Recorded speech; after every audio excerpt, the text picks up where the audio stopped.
Come on, everybody get set, let's go. It's the next episode. It's the Premium Pete Show. News, interviews, all of the info.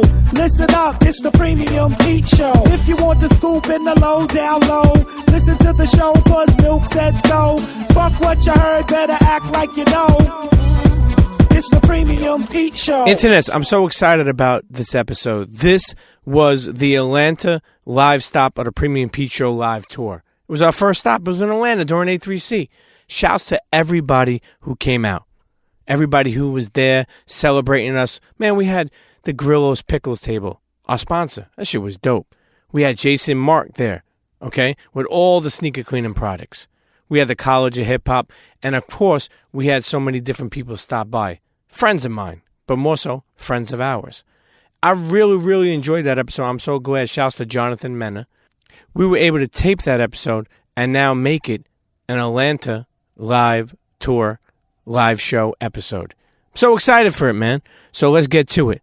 We're going to start off with the first guest, KP, man, Kawan Prather. For those that don't know Kawan, man, you're going to find out right now when we get to it. He talks about working with Pharrell, T.I., winning a Grammy and more. Let's get to it. How y'all doing? All right, I'm Kawan Prather. Everybody knows me as KP for the most part. I work for a guy named Pharrell Williams, and I run his music company, or the music part of his company, I Am Other. And we've been friends since 1998, maybe. Like, he did T.I.'s first single. Like, before he was all the way, before it was Neptunes, and before T.I. was considered the king of the South, he did I'm Serious. And but we've known each other forever, and I was working on this artist Cap G, and we took him down to Miami. Pharrell was doing some work. He had a beat plan, and he had like a bridge, and it didn't end. And I had an idea. I said it. He said, "Oh shit, that's dope. All right, let's keep that." 2 years later, that track went to Kendrick Lamar. It went through a couple of people. Wait, do you know who? Yeah, but I wouldn't do that. Okay. So it went through a couple of people, and Kendrick, he found the space in the song. Like, he found his place in it. Whereas other people, they rapped on it, but it didn't have that same emotion. So Pharrell called me one day and was like, yo, Kendrick came and did the record. It's coming out next week. Mm. So you win a Grammy, and, does that affect your career? Like, does your price change, or, for anything you do? My price? I don't... Think about that. Like, you know what I mean? No. I will say for a fact, absolutely, the idea of... No, the Grammy changed some things. As a DJ, I definitely got more bookings faster. Mm-hmm. Like, I think people, they look at it as a marketing thing. It gives validation to all the work I've done. Like, I've been doing this since 1993. I got my Grammy 20 years later, for the most part. 20-something years later. So you grew up here in Atlanta? I grew up in Atlanta, born and raised, a Grady baby, Grady Hospital, raised in Vine City, which is close to here as well. I probably lived everywhere in Atlanta. Like, I have family that lived in East Lake Meadows and Decatur. I lived in Riverdale. I lived in College Park. I lived in the Swats. So it's almost probably the reason why I'm good at what I do A&R wise, because I was always used to figuring out how to find myself in a room that I ended up in. Because of moving around so much. Moving around and understanding and respecting where I went, that there was a culture there. For people who don't know you, a lot of people credit you as signing T.I. That's true. Okay. Explain that story. Okay, so I started out in the music business in a group called Parental Advisory, and it was me, a guy named Big Reese, and Mello Capone. We produced a lot of our music. Jason Jeter, who managed T.I. at the time, worked at Patchwork Studios, where we were recording. He met Reese and told him about Tip. Reese called me. I was on my way to the studio, and at the time I was working at LaFace as well, and I was in the middle of getting my own production deal, Ghetto Vision, and it just so happens that Reese hit me that day. I met this guy. He came in the studio, and he was cocky. He was sure of himself. He was extremely sure. But when you say someone is sure of themselves, there's so many ways that there's people we met that are confident. There's people that are cocky. Like, what makes you say that? Like, what did he do that makes you say that he came off very sure of himself? Well, there was never a point where he was scared. Like, I think being in the studio for the first time, well, not for the first time, but being in the studio where something can change your world, he came in and it didn't faze him. He came in, he was focused, he was clearly prepared. So when I asked him, the first thing I asked him before he started getting too much into who he was and how dope he was, I was like, okay, well, rap. And he was like, you got a beat? And we were working on a record. And it was a record called Down Flat on Parental Advisory album. And the beat came up. He went in maybe 10 minutes, and he wrote the verse there. I saw him, like, because of what he said, I know that was a new verse. He did it 10 minutes, smashed. So the next day, I was going to L.A. to go to the Source Awards. It was the year that Watch for the Hook was up. So the guys, my crew, the Dungeon Family, was performing. So I was like, yo, you want to come out to L.A. with me? And it was funny because he was like, I don't know, let me check my schedule. Like, yeah, nigga, whatever. But you know, he came to L.A., we went out, and the way he handled himself inside of our camp, like traveling around, like at this point, Outkast is Outkast, Goody Mob is the Watch for the Hook moment. So he was in the middle of Atlanta, basically. Like what hip-hop was for Atlanta, he was sitting in that room. And there was like a little freestyle session that happened on the back of the bus. And he jumped in like double dutch and just went for it.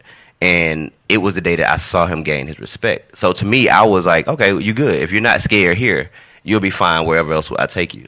Did anyone at that time like didn't believe in him or didn't like would tell you like, you know, yeah, I think anybody that's special, people are gonna tell you that's not.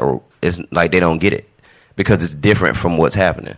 And here's a kid, you know, light-skinned kid from the West Side, no tattoos, no gold grill, you know, and he's talking the most street shit. But he's saying it from a place where it's perspective. It's not just I'm tough. It's like here's what I see. And you know, I think that was a different side of Atlanta at the time. You know, and people kind of likened him to a Jay-Z, not because he was from the North or because he had an accent. It was because he can rap really well. And he was the rubber band man. Hey, listen, people, I tell you, I think people for some reason are fascinated when people pull out rubber bands and money. And I remember growing up in Brooklyn, and like it's funny because it's like some of those guys, now I look back at it, I looked up to them. They would pull out like a stack of money. They would be at the bagel store, and something was like $5. They pull out a stack, take 10 years to fucking pay. And I'll be honest with you, what I realized later on is I was looking up to the wrong people. Because that's all they had on them. They took out everything they had. They didn't have no bank, you know, like accounts the rubber like band was a bank. Yeah, yeah. You know, you worked on Happy with Pharrell, right? Or you I worked with Pharrell during Happy, yes. What I heard was that they were going to give that song to another artist. Okay, that's public knowledge. So we did this record in hopes of doing it for CeeLo. And you know, we went and cut the record. We did a lot of work on it with CeeLo, but you know, just label stuff happened, and it just didn't fit him at that time. So as things worked out, Pharrell ended up doing it himself. Do you think it would have been as big if it was another artist? Shit, I don't know. I don't have my crystal ball. I don't know. I mean, it's big as shit. Like, it's a big record, so I don't know how much bigger it could have been. But, you know, CeeLo at the time was one of the bigger artists. Sure. He was much bigger than Pharrell was at that moment as an artist. You know, you've been in this music industry for a long time. Mm-hmm. You recently, well, I wouldn't say recently, but you're starting to DJ more. Like, you're starting to come out DJing more and doing things like that. Do you feel DJs are respected in this day and age? I think some are. I think really dope DJs are respected, but that's probably a different question than... And I could be reading into it. I don't know if DJs get their just due financially all the time, but I think people respect the fact that if you have a really great DJ, you have a better time wherever you are. Sure. But I don't know. I mean, I'm from a generation where I notice. So I don't know what things matter to someone not myself. I love your mind because as you're talking to me, I know you're thinking like, does he mean this or does he mean that? Like, you know, thinking way more into it, and that's what a creative mind does. Is spin. I'm deep. I'm digging into this. Do you sleep at all? Ooh, I sleep about 3-4 hours. Yeah, I sleep. It's the reason why I say that for is because being in the music industry for that long, and still having your hand into it to this day. I'm sure there's people that you wanted to sign or things that you wanted to do that passed you up. Is there not a regret, but is there someone that you want to sign that slipped through you? That I wanted to sign that I didn't get. You know what? Nah. At the time, like I've wanted to do business with people, but it tends to work itself out for me to work with the people I'm supposed to work with. So I never have regretted it. The only thing I have regretted the fact that sometimes people would go with other situations for the money as opposed to the opportunity sometimes. Like, because sometimes you can see a path for people creatively, but they see a check because, you know, I've been in a couple situations where we've had bidding wars for people, and I might have been the first person to see them. And at that moment, it's like, oh, great, love you, KP. We're going to do this. It's going to be a beautiful thing. And then someone comes in like, oh, I heard KP likes it. Oh, let's check into it. Oh, wow, that is good. And then the money comes in, and then the decision-making gets different for artists. For people who may not know, name some of the people you have signed. Okay, let's see. T.I., Youngbloods, John Legend. John Legend? Explain how that happened. Oh. You can't just pass by that one. No, I was, okay, so after working at LaFace Records where I started and doing A&R, I grew to the point where I got offers outside of it. So I went to Sony Records. At the time, it was Columbia Records.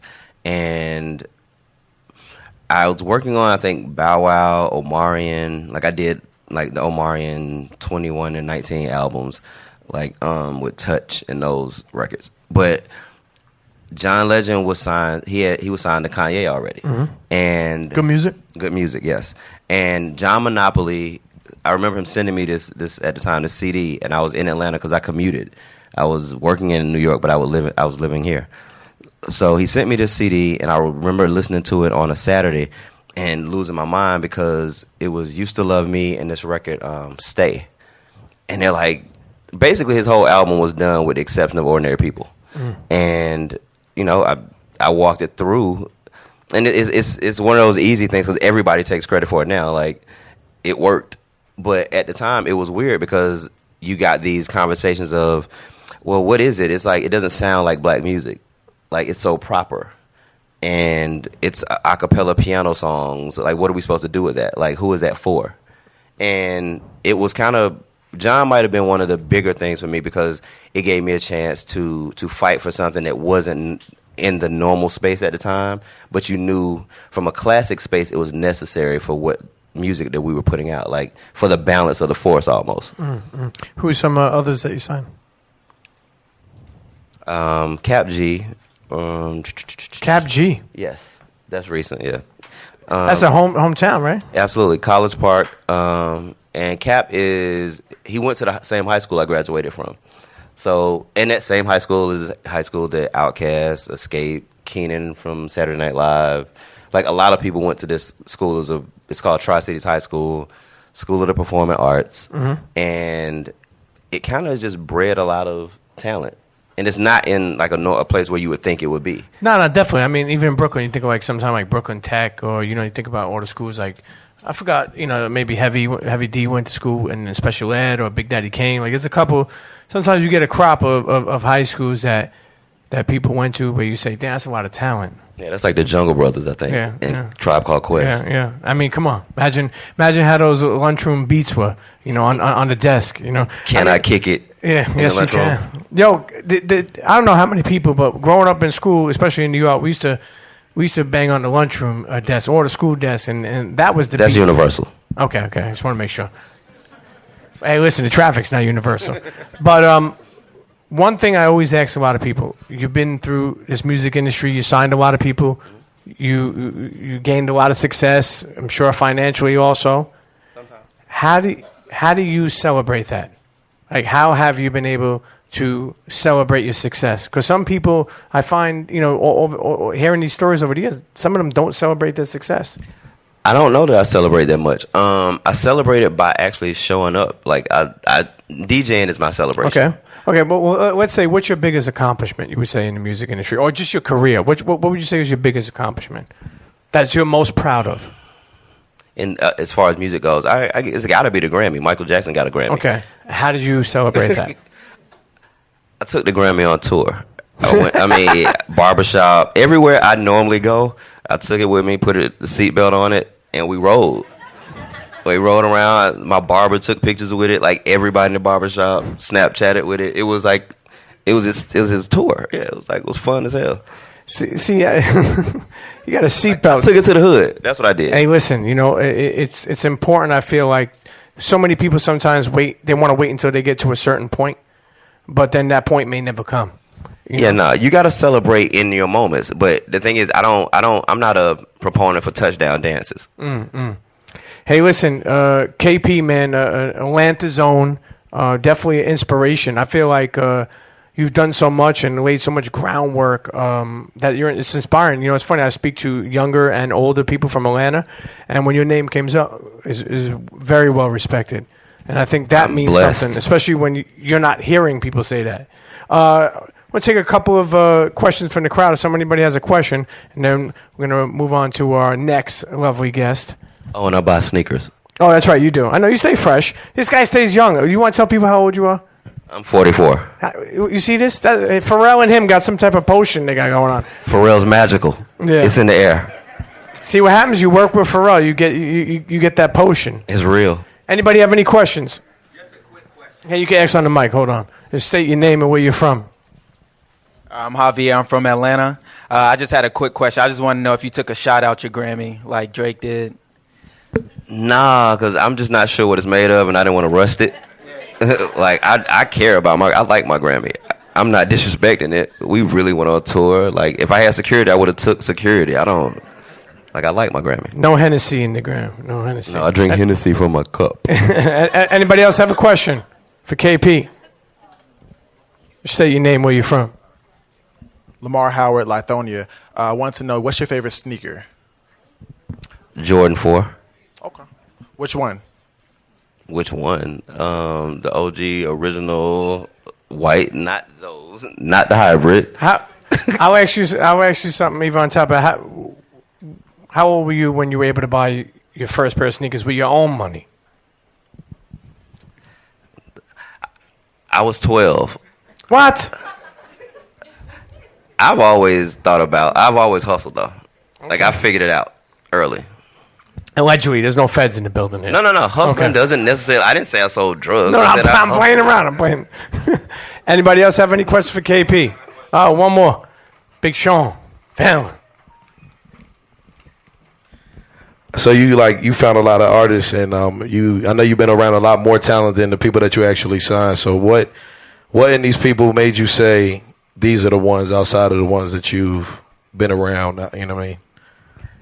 I think there's a commonality in the way that the room shifts when stars walk in it. Like, you can see it. Like Cap G, T.I., and Pink kind of all. Yeah, they all walk in the room the same, and you notice that people notice them, whether they're speaking or not. And the thing that I like about those kind of people, it doesn't require them to put on. So I just look at people who people naturally gravitate towards, honestly. Pink from Philly, too. I just wanted to let you know that. That's what's up. That's the ball. As you said, you started out with DJing, so I just wanted to know, as far as the shift of the culture from the difference from the beginning of DJing until you came, what was some of the difference that you see from now and then? It's a lot easier to enter into DJing because it doesn't cost as much now.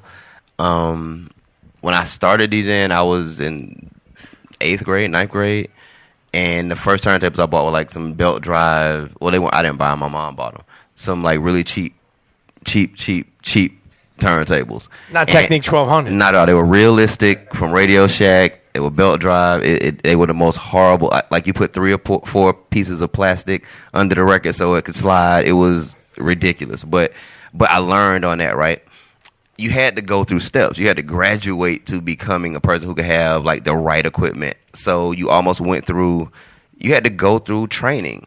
And I think the only difference now is, in music in general, there's so much access to do what you want in your room that you don't have to necessarily get training. So sometimes you miss fundamentals. And I noticed that there are a lot of DJs that DJ the exact same way because they're using the same buttons, the same 4 or 5 buttons to do it. They're not pushing the envelope in the equipment. With all the access that comes with smartphones, people do dumb shit with them. With all the access that technology brings for DJing, people still don't expand it as much as they could. But I love that there's access to get to people and get to equipment. For creative people, it's the best time in the world. Like anything you want to do, you can get to it on your own. But then it's on you to learn how to find mentors and find people who can help you to push that craft. Because I think if we're gonna have this forever, we gotta learn the fundamentals so we don't mess that up. But we also have to push it. But it can't be one way or the other. For some reason, I always feel like the ending of either an episode or a person's statement is always the best. You know, that was a gem. It was a gem. Man, what a story from Kawan Prather, KP. I mean, just a real ATL icon, man. But more so, you know, around the world now has made his name so popular because motherfucker won a Grammy. Motherfucker signed T.I. First person to spot him. I mean, and so much more. Anyway, listen, this next person, man. Man, she talks about working in the industry as a woman. The legendary Birdman interview. Let's get to the one and only Angela Yee. Next person I want to bring up has definitely been amazing to watch how long and how much work she has put into her career. How people look at something, they see success and they think like it's overnight. But she's definitely a hard worker. Someone that I admire. Someone that I think a woman in hip-hop, a woman in the industry that I honestly want my daughter to look at and be like, hey, you should be like that. Angela Yee, where are you?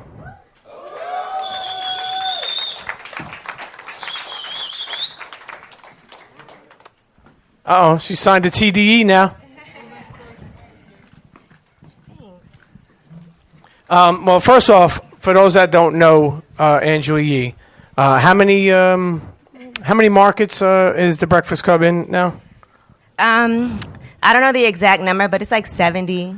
It's funny because I remember whenever like I would ask her or Charlemagne or Envy, I would ask them like if I had them all on the podcast, and I would ask them about Hot 97. They're like, "Oh, we're in like 70 markets," and I was like, "Okay, I guess that's the rebuttal, But for those who don't know Angela Yee, long time in radio, long time working with people like Wu-Tang, Sirius, bunch of shit. But more importantly, right now, I recently just seen her. She got into Juices for Life with Styles P and DJ Envy.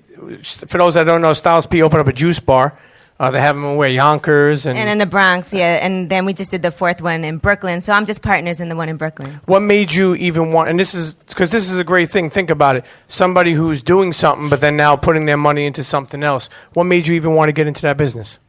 Well, I think it's really important that no matter what you do, I've learned this early on in business in general, is to just make sure that you're very diverse and you can't just have all your eggs in one basket. So, I got my start doing marketing. I started off as an assistant for Wu-Tang. I was assistant to the CEO, Divine. And we just interviewed Method Man today, which was exciting because it's like full circle from my first job. And now I'm interviewing, the people that I started off working with. But that was my first job, working for Wu-Tang. And then after that, I worked for Virgin Records, and then I did marketing, but I worked for like a bunch of different companies at one time. So I always had a lot of different checks coming in. And I realized how important that is because I never want to feel like if something doesn't work out, I don't have anything else. And so I got to a point in my life where I get to do just kind of what I want to do. Like, I don't have to do everything. But when I was younger and trying to come up, I said yes to everything just because, like, I didn't turn down an interview. I didn't turn down an opportunity. I didn't turn down an appearance because I was really working hard on getting my name out there. And now my time is a lot more precious because I don't have a lot of it. Sure. So I spend all my spare time trying to do things that mean a lot to me and things that I'm passionate about. Like buy shoes. I just left the mall. Yeah. Yo, how many shoes do you have? 'Cause I have no idea. I have no idea. I have so many pairs of shoes. I was just saying I got to get rid of some of these. You know when a girl has a shoe that looks like, and one time I remember I seen a show like this shoe, it had like fur all over it, it had pom-poms of fur. And It had to be faux fur. And I was... Hey, listen, fellas, don't ever be upset if you have a passion that because girls buy handbags and they buy shoes. If we buy sneakers and whatever, don't ever be ashamed of that. But more importantly, you know what's dope too? Angela, who? Oh, okay. And Angela too, what I'm proud of to see and want to share this is that I know you bought your father a car, last year, and just being able to, and I want people to understand this, being able to be successful to a point where you're able to do for your family, even if they could do things for themselves, just be able to buy something for them. Tell us that story because I remember he didn't even know that you were going to buy it for him. My dad is the cheapest person on the planet, and even growing up, we never had a nice car. I remember when I was young, we had a powder blue Duster, and if you put your foot down, you could reach the floor. Inside the car, you could feel the ground outside. It was always bad. Then after that, we had a yellow Monte Carlo, and I used to be so embarrassed. Don't drop me off in front of school. Drop me off 2 blocks away.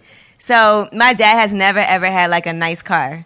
So I told him, and the car he was driving just before that, he works for my uncle. My uncle's a dentist. My dad manages the office, and he was driving my uncle's old Volvo, and he had Velcro tape on it, everything. It was terrible. And I'm like, Dad, you're making me look bad. And he could afford to get something new. He just didn't want to. So I took him. I was like, let's just test drive some cars. So we went to go test drive the car. And while he was out driving it, I actually bought it for him. I just paid for the whole thing. And when he came back, they were like, it's your car. He was like, what? So it was exciting, for him. Of course, it looks a mess now because he steals paper towels from the bathroom and has all kinds of wet naps and stuff inside. But it's just nice to be able to do things like that. Sure. It means a lot. Listen, Breakfast Club has been going how many years now? Was it 5 or 6? 7. 7. God damn, for a morning show. Morning shows don't last that long, I feel like. That's a long time for it to last. You sat down with so many people, had iconic, interviews and moments and memes and, all three of y'all. What has been some of your favorite? Some of my favorites, I have favorite interviews for different reasons. I think some of the interviews early on, Ray J was a big deal for us. That might have been one of our biggest when he was in Vegas, and we called him and he was drunk, high, whatever, and went on his rant. And so that was a big one for us. But having people like Jay-Z on, that was a big deal. Even when Damon Dash came on, even things that and let's be clear, all our interviews are pre-recorded after the show, right? And that's not a secret because you could tell. We promote it. We put the video up the day before. And sometimes we do more. And people are why are you wearing the same thing you had? We pre-recorded. I hate that with podcasting, too. Yeah, dude, we just pre-recorded it. But anyway, so I think we have the ability, if we wanted to not play certain things or take it out. But we always decide, even if things aren't in our favor, we still put them in. So when you see certain things and you're like, oh, such and such got played, we could have took it out. But we choose to leave those things in. Just because, even if it's something that's not so positive, it still is interesting for people. Sure. Now, how hard is it to, obviously, you become a family with Envy and Charlamagne, but for a woman, how hard is it to work, not only with Envy and Charlamagne, but just work in a male-dominated industry? I think, for me, my whole life in as far as working, I've always been the only girl. When I worked for Wu-Tang, it's a whole bunch of dudes and me. And then I worked at Shade 45, and I was the only girl on the station when I started there. And then now I have the job at iHeart, and I'm the only woman on the morning show. I think that no matter what it is that you do, you have to take the best parts of it and focus on that. It's good for me, now, if I do advertising or endorsements, there's certain things that they want a woman for because the guys can't do it. So I get a lot of opportunities because of that, and I look at it that way. And I will say this, I'm way less sensitive than both Charlamagne and Envy. I think they have more woman qualities than I do. I'm just being honest, they really do. And they'll probably tell you the same thing. Charlamagne probably. Well, Envy. No, maybe. Definitely. They're both super sensitive. They were just arguing with each other. You might hear some of it on the air, but I hear all of it. And I'm just yo, can y'all shut up? And they gossip like way more than I do. I report the gossip and everything, but off the air, the two of them are like, you would think it would be the opposite, but it's really like I tune them out because I'm like, I can't even listen to this. You know, I feel like I'm in a laundromat. They stay trying to push, I feel, drama your way. Not meaning Envy or Charlamagne, meaning like, I feel like sometimes, and this is just my opinion, but I feel like they want to try to find all the juice and all the jewels on you. Like, meaning like, who have you messed with? Who this is this? Like, even with, you know, like with the Gucci Mane, you know, coming on there and say, why do you feel that like people try to just get like all the bad or drama shit out instead of the positive shit? Because I do look, honestly, I said it, I do look at you, you know, you're not somebody who's messing around with everybody. You know, you carry yourself very respectful. Somebody that I think that young girls should look up to. Well, I think people just like drama in general. I don't take it personally because people do that with everybody. It's not just me. I think people love to hear, like, just think if we look at Beyonce and Jay-Z and we thought that, you know, Jay-Z cheated on Beyonce, they got in a fight in the elevator. People loved that story. It was like the biggest story ever. Nobody was talking about all the positive things that they were doing. And I just think that people enjoy that because they feel like it kind of relates to them more because we all have drama that goes on in our life and we see these celebrities and we look at them like, wow, they're so perfect. And I think people like to see flaws in other people because it makes you feel better about yourself. Yeah. It's probably what it is. Like, I was just talking about the Gucci thing, and I was like, people love to act like he was serious about that. But, I mean, even when it happened, he was like, I did lip service with you and Melissa Ford. Melissa Ford's like, I've never even met him, and I never did lip service, and he never, you know, but it was like, the whole thing wasn't even true. And I mean, if people want to believe it, it doesn't bother me because I feel like if you're confident in who you are and what you do, and you know you have a good foundation, things like that shouldn't bother you because why? Like, I know it's not true.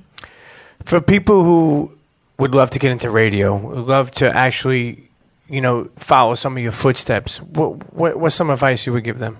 That you have to work really super hard. I think nowadays people think success happens pretty quickly, and it doesn't. It's like a lot of years. I've been doing radio for 13 years now. And I remember when I first started, I never did radio before, and I was at, you know, Shade 45, and I was really, really bad at first. And you are never, ever going to start doing radio and be great at it. It's something that really does take practice. Like, nobody's a natural. It's just not possible. Why do you say you were really bad? Like, is there something? Because I was. Like, but what makes you say that? Like, what? Because I didn't have any training. I went to college. I was an English major. I wanted to be a writer. And it's a lot as far as just listening to yourself, which is really painful. If you want to be great at radio, you have to listen to your shows, and it'll be difficult because a lot of us hate how we sound. Sure. You're going to hate your voice. You're going to listen and be like, oh, I sound so stupid. You'll realize I say words, we call them crutch words, when you say things like, you know what I'm saying? I still find myself. Right, but you have to pay attention to that. Just think when you hear certain people being interviewed and you're like, why do they keep saying, you know what I'm saying, you know what I mean, like, and you really pay attention to that, but you got to pay attention to it in yourself too and always get better because you're not going to get better if you don't listen to yourself and be able to take criticism and know the difference between somebody trying to give you positive critiques that'll help you out and somebody just being a hater, because there is a difference. You have to be able to take some criticism though and get better and differentiate between what you could improve on and not get offended by that. Because I think for me, I didn't have a background in radio, so I was like an open book. I was like, okay, tell me what I need to do, and I wanted to take all that in. And Paul Rosenberg was very fond of you and believed in you in a time that probably helped give you a shot into the radio, no? Yeah, I worked for Eminem's clothing line when it first launched, Shady Limited. So that's how that related. Well, I knew Paul way back when I used to work for Wu-Tang. I actually had Eminem open for Wu-Tang in Staten Island at this charity event that we did. So that's how I first met him. And Paul's the kind of person that if you did anything for Eminem early on before he was signed, he'll always look out for you. You know, that's how Riggs ended up working at Shady, because he gave him a quotable in the source. So he's that type of person. Like, if you knew me back when, I'm going to always make sure you're good. So I saw him at the Chappelle Show premiere. He was sitting right in front of me, and he was like, hey, wanted to see if you want to work at the clothing line. And it was that easy. I was like, okay, yeah. And the next day I was working at Eminem's clothing line. But I think when you do really well and represent yourself well, and because I am the type of person, if you give me an opportunity, I'm never going to embarrass you. I would never want to take a job. I think sometimes people feel like, oh, I'm friends with that person, I have a job, I don't have to work so hard. Because we have people at Shade 45 that were friends with Paul, and they would do crazy things like, you know, be gone for 3 hours, go to the gym, do all kind. And it's like, you can't do that because it looks really bad that somebody recommended you and put you in position, and now you're making them look crazy. Sure, your name is everything. Anybody have any questions for Angela Yee? You got a mic out there, Isaiah? State your name and where you're from. Yeah, I'm David from Lithonia, and this is a personal question. So we all are familiar with the beef between Charlemagne and Ebro. Do you really have any beef at Hot 97? And if so, is it with like Laura Styles? Like, is there any real beef, or is it just like fabricated? I mean, I wouldn't say that I have any beef. I'm not particularly fond of Peter Rosenberg or Ebro either, but it's only because of what they do to us. It's not really like I ever did anything. I just feel like it's corny. Like, why are you talking shit? It's just corny to me. Like, Peter Rosenberg, I remember did something. We had like this little reality show, and he tried to come at me on TV, but then tried to speak to me. He saw me the next day, and I'm like, you can't just do that for TV or for, you know, it's not cool to me because I've never been like that. Even when we were doing a reality show and they had me and Kay Fox like quote unquote beefing, I was like, there was a lot of things they asked me to say, and I was like, I'm not saying that because I would never do that or say that. No radio beef, no podcast beef. Anybody else have a question for Angela Yee?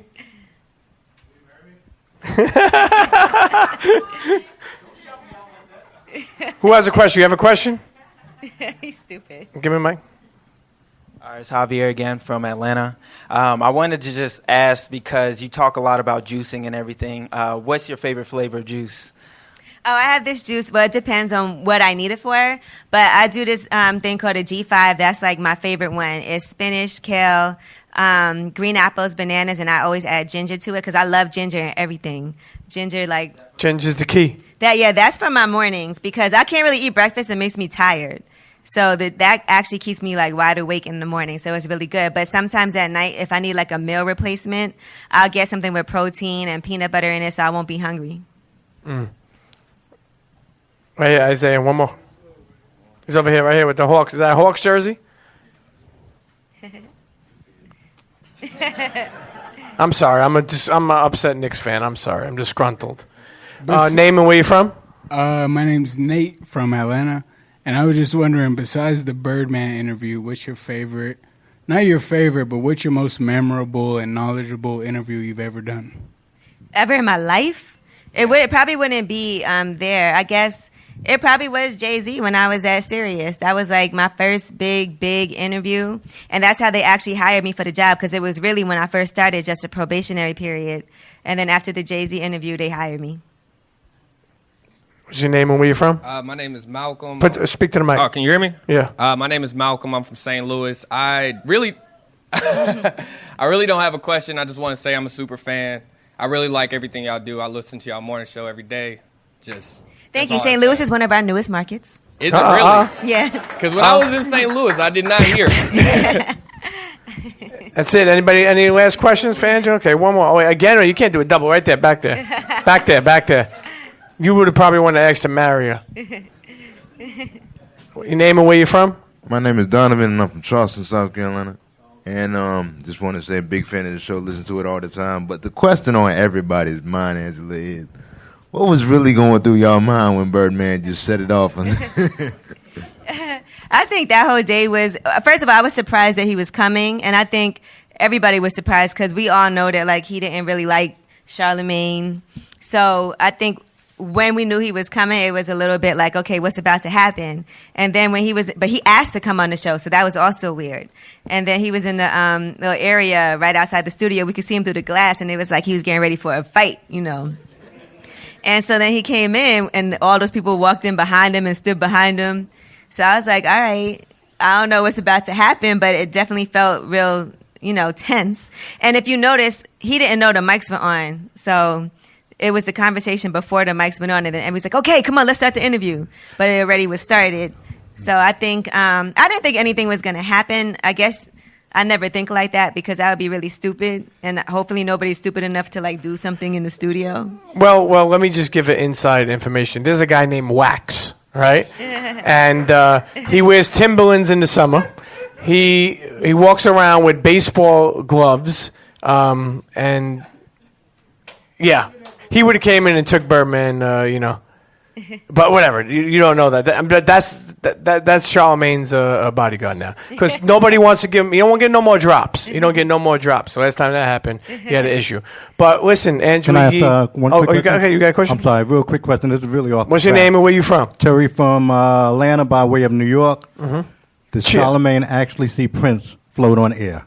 No, I mean we were all standing there, but I will say that Prince was very special. Like, first of all, Prince is like my favorite artist of all time. So just the fact that he even came in to say hello to us, because he wasn't, they were like, oh, Prince is going to come by and say hi. So he came in, and if you know Prince, you can't ask for a picture or anything. Charlamagne tried to sneak and take a picture, and it disappeared, though, when he was walking away. That Illuminati. Illuminati. But, we were nervous. And so we were like, oh, my God, it's Prince. And Charlamagne's like, I grew up Jehovah's Witness, too. And it had nothing to do with anything. Prince was like, yeah, we'll talk about that sometime. Man, rest in peace, man. Rest in peace, Prince. But listen, let's make some noise for Angela Yee, man.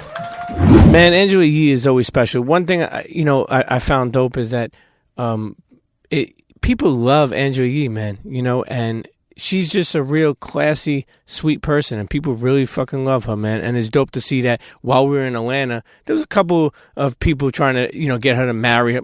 Calm the fuck down, okay? If I bring out Angela Yee at another stop of the tour, don't try to ask her to marry her. She don't want to marry you, okay?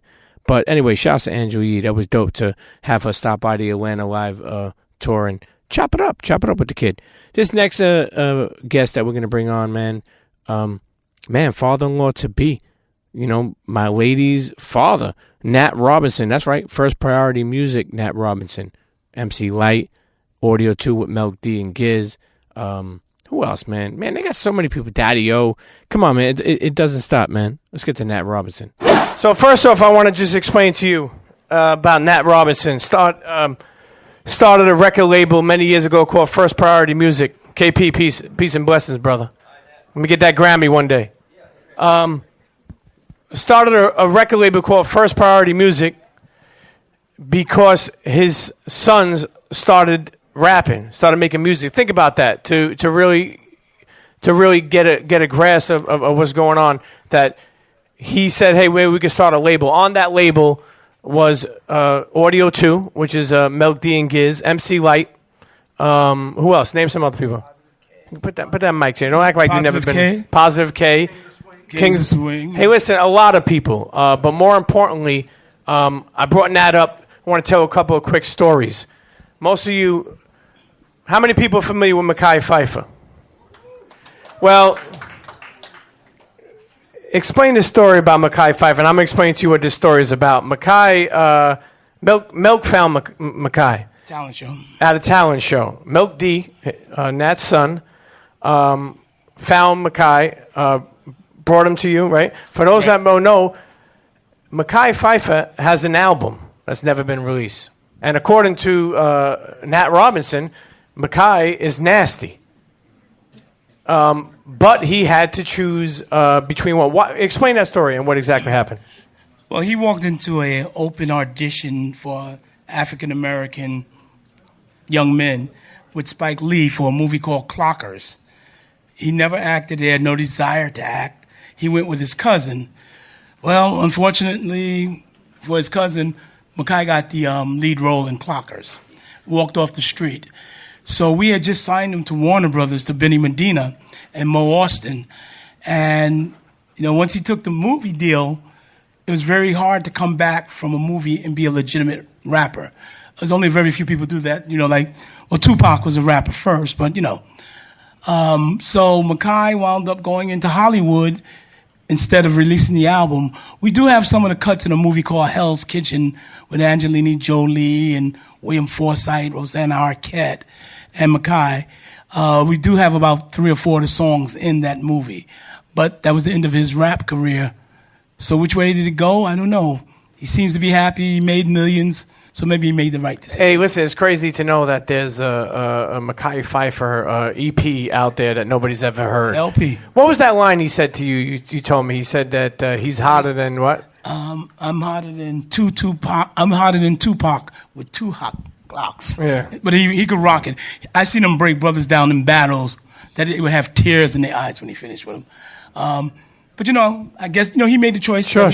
What he wanted to do, and he became a star and he made millions. Hey, got to do your thing. Also, Milk D and Audio 2 and Giz, they're Top Billin'. For those of you that just heard Top Billin', that song has been sampled over what? 256 times sampled and reused. We own things like a piece of Otis from Jay-Z and Kanye. We own part of Lady Gaga with Wale and half of Real Love, half of I Get Money by 50 Cent, half of Bitch Nigga from Dr. Dre. It goes on and on. Biggie Smalls. It just goes on and on and on. Biggie Smalls was in the intro, right, when he was talking in the beginning? He was in the intro, yeah.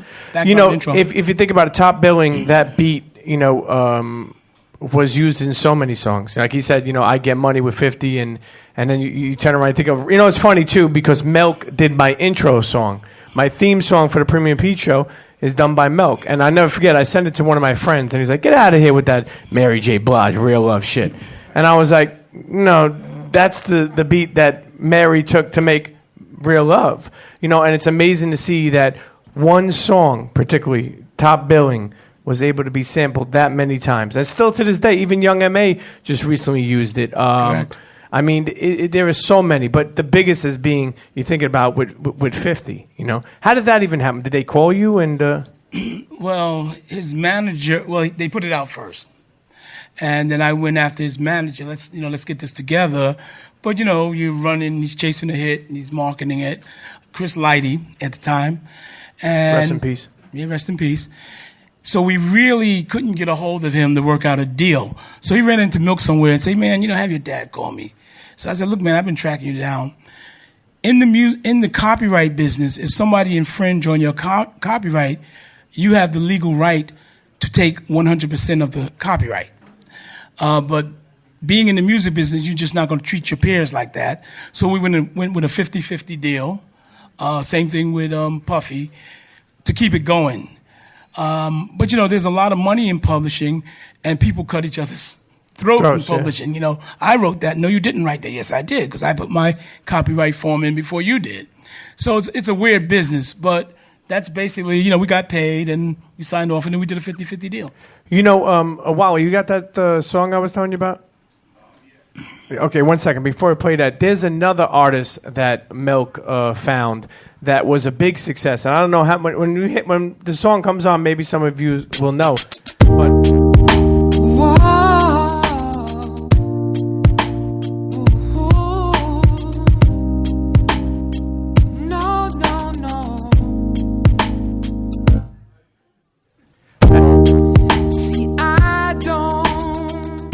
Okay. Anybody know that song? How much money did you make? I'm not gonna talk dollars, but the kid was 20. He was number one in 26 countries at the same time. He sold in about 6 weeks about 6-7 million copies. He just totally blew up. So Milk found him, and how did he come to you? How did that happen? Well, there's a guy they would call the Godfather of Staten Island, which we happen to know, and he talked to Eamon's dad and said, look, I got some guys, they'll blow your kid up if you step out of the game with them. So that's how we came up with Eamon. Eamon's half Italian, half Irish, good kid. We picked him up when he was 16. We actually didn't get him into full play until he was 19. He went out in the first 6 months, he made about $4 million in his pocket after taxes, I can say that much. What I want to say is, it's funny, that song became a hit, and it was played over in New York radio, I would say Z100, KTU, whatever pop radio stations are out in Atlanta. What is that? Like, not V103, like pop stations. Right. Okay. But what I'm saying is that song was played by Star and Buck Wild. I don't know if you remember them. They used to be on Hot 97 morning show. A friend of Nat's, part of the first part of music, played that song and broke that record. So it just goes one day. It goes to show you that relationships are everything. Because they played that song and then it became a worldwide hit. And here's a kid who toured and everything. Really toured, yeah. Huh? I mean, he toured. Yeah. He came off the box making insane money. Yeah, and it's funny, too, because I always remember this situation. Many years ago when Milk and Giz Audio 2, they were 15 years old, and they would go on the tour, and they would have 5 shows a week. They were probably making $500. So it's funny because they would put money in their dresser, and they have $2,000, $2,500 at the end of the week. When Eamon came along, what did he get? Like his first show? First show was like 25 G's, and it went from there to about 50. And I remember you saying, and Milk saying, "Well, we only made $500." That was back in the day. But it was also a long time ago. Anybody have any questions for Nat Robinson? Anybody want to know anything about the industry or any questions they have? What do you got back there? Hold on, get him a mic. Isaiah, get him a mic. That's a long haul. You got to walk on the expressway on that one. Yo, anybody, before you ask your question, has anybody tried the pickles yet? Yo, let me tell you something. I know pickles aren't the. Okay, let me explain this. Pickles aren't like the most popular. I don't remember how many times people say like I'm gonna go fuck with pickles today, and it's crazy because what I told you about this. What I told you about the having this guy's episode and what it is. You know, it's funny without no disrespect to him, meaning the founder of Travis Grill of Pickles, people were saying like, yo, if this guy could take a pickle and turn it into that, I could do anything. And it's funny how we look at a pickle being such a small thing. Leo, you got a question? That's Leo from Atlanta. Yeah. What's up? I was wondering how you feel about Pete being your son to be. Well, at night I think about putting my Glock to my head and pulling the trigger. That's a fucked up question, man. Yo, somebody ask another question, man. You know I had to get at you, Pete. Well, I got one for you, Pete. Okay, again. Jerry worked with me for years in New York. I mean, for years. He knew Nat since she was a little girl. And he was sitting over there talking to me like, I can't believe that she was this high. She was this high. So, he's like, I can't believe it. She's got a man, a kid. What's going on? You know what's funny? When I met, I'll never forget when I met his daughter, Natalie. Her brother I was friends with, and he had a sneaker event, and he asked me to host it. He was trying to get it off the ground. And I was like, you know what, man, you're a good dude. I'll come there, I'll host it, I don't want anything. I came there, I get to the door, and she's like, ticket, please? And I was like, no, I'm hosting it. And as I'm telling her that, somebody's on the side of me, yo, Premium Pete, what's up, man? She's like, yeah, if you don't get a ticket, you can't come in here. And I'm like, what the fuck? I'm like, yo. So then I find myself saying something that I sound like a dick to say, excuse my language. Yo, I'm Premium Pete. I'm here to host it. And she's like, I don't care who you are. It's $20 to get in. And I was like, hold on. So then I call a brother, and I was like, yo, man, you want me to host this shit? You got this girl fucking bothering me at this door. And after I hosted, I took a break, and I came out and talked to her. And 6 years later, man, we got a kid together. And it's a beautiful thing. And the crazy thing is I never knew, I've always gotten by in my life by my relationships and the way I treated people and the way I always try to look out for people. I never knew her father was involved in any business, her brother was involved. This girl liked cranberries and fucking Stone Temple Pilots. Like I was like, and then one day we're at a party, I see her brother. I was like, that's fucking Milk D. What the fuck's he doing here? And she's like, oh, it's my brother.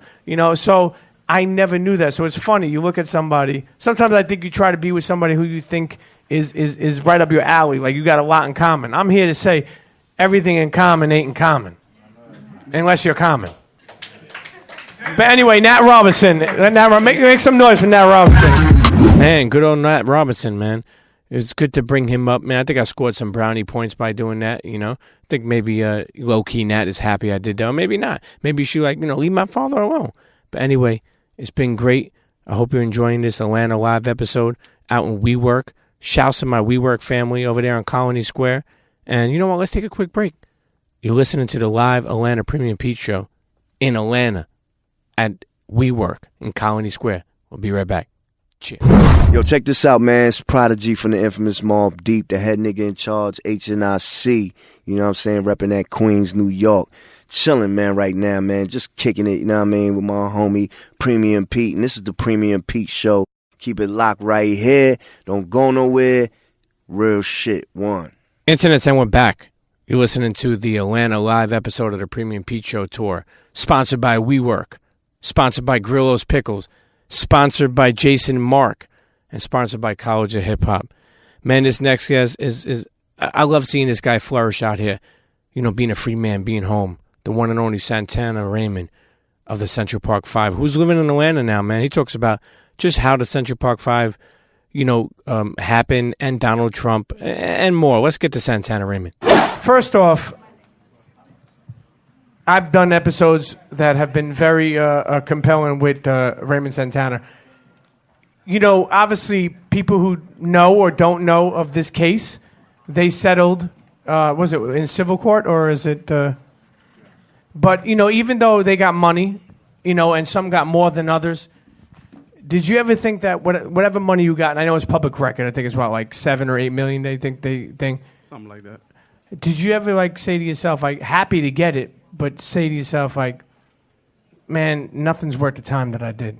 Yeah, definitely a million times, especially when you had to fight for it. Like, even though we was exonerated in 2002, hello? All right. So even though we was exonerated in 2002, it wasn't like they just said, all right, we messed up and we're going to right this wrong. Like, we filed a civil case and they fought it for 11 years. And so we had to earn that money, even battling in federal court, where even the judge was like, well, are we going to settle this case? And they was like, nah, we're going to fight it all the way. Who's the guy that eventually, what's his name? Ramos, what's his name? Oh, Mateus Reyes. Mateus Reyes was actually after how many years was it? About 13 years. About 13 years after this case. For those that don't know about the Central Park 5 case, happened in New York City. 5 teenagers. Explain it. You probably explain it better than me. Explain the shorter story of it. 5 teenagers got arrested the night of April 19th, April 20th, and was interrogated by the police for over 15 to 30 hours. No food, no water, no drink, no sleep. And under that pressure, we cracked and we confessed to something we didn't do.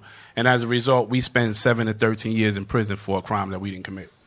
And later on, Mateus Reyes came forward and he said he's the person who did it, and they didn't believe him. And this guy literally had to prove that he was guilty. If nobody ever seen, there's a documentary called the Central Park 5. It was on Netflix. I don't know where it is now. Yeah, I don't know either. But I'm telling you one thing. Where is it? Okay, Amazon Prime. I fuck with Amazon Prime. You order something that's at your house in 2 days. Let me tell you something, and I'm not just saying this. I'm not paid to say this.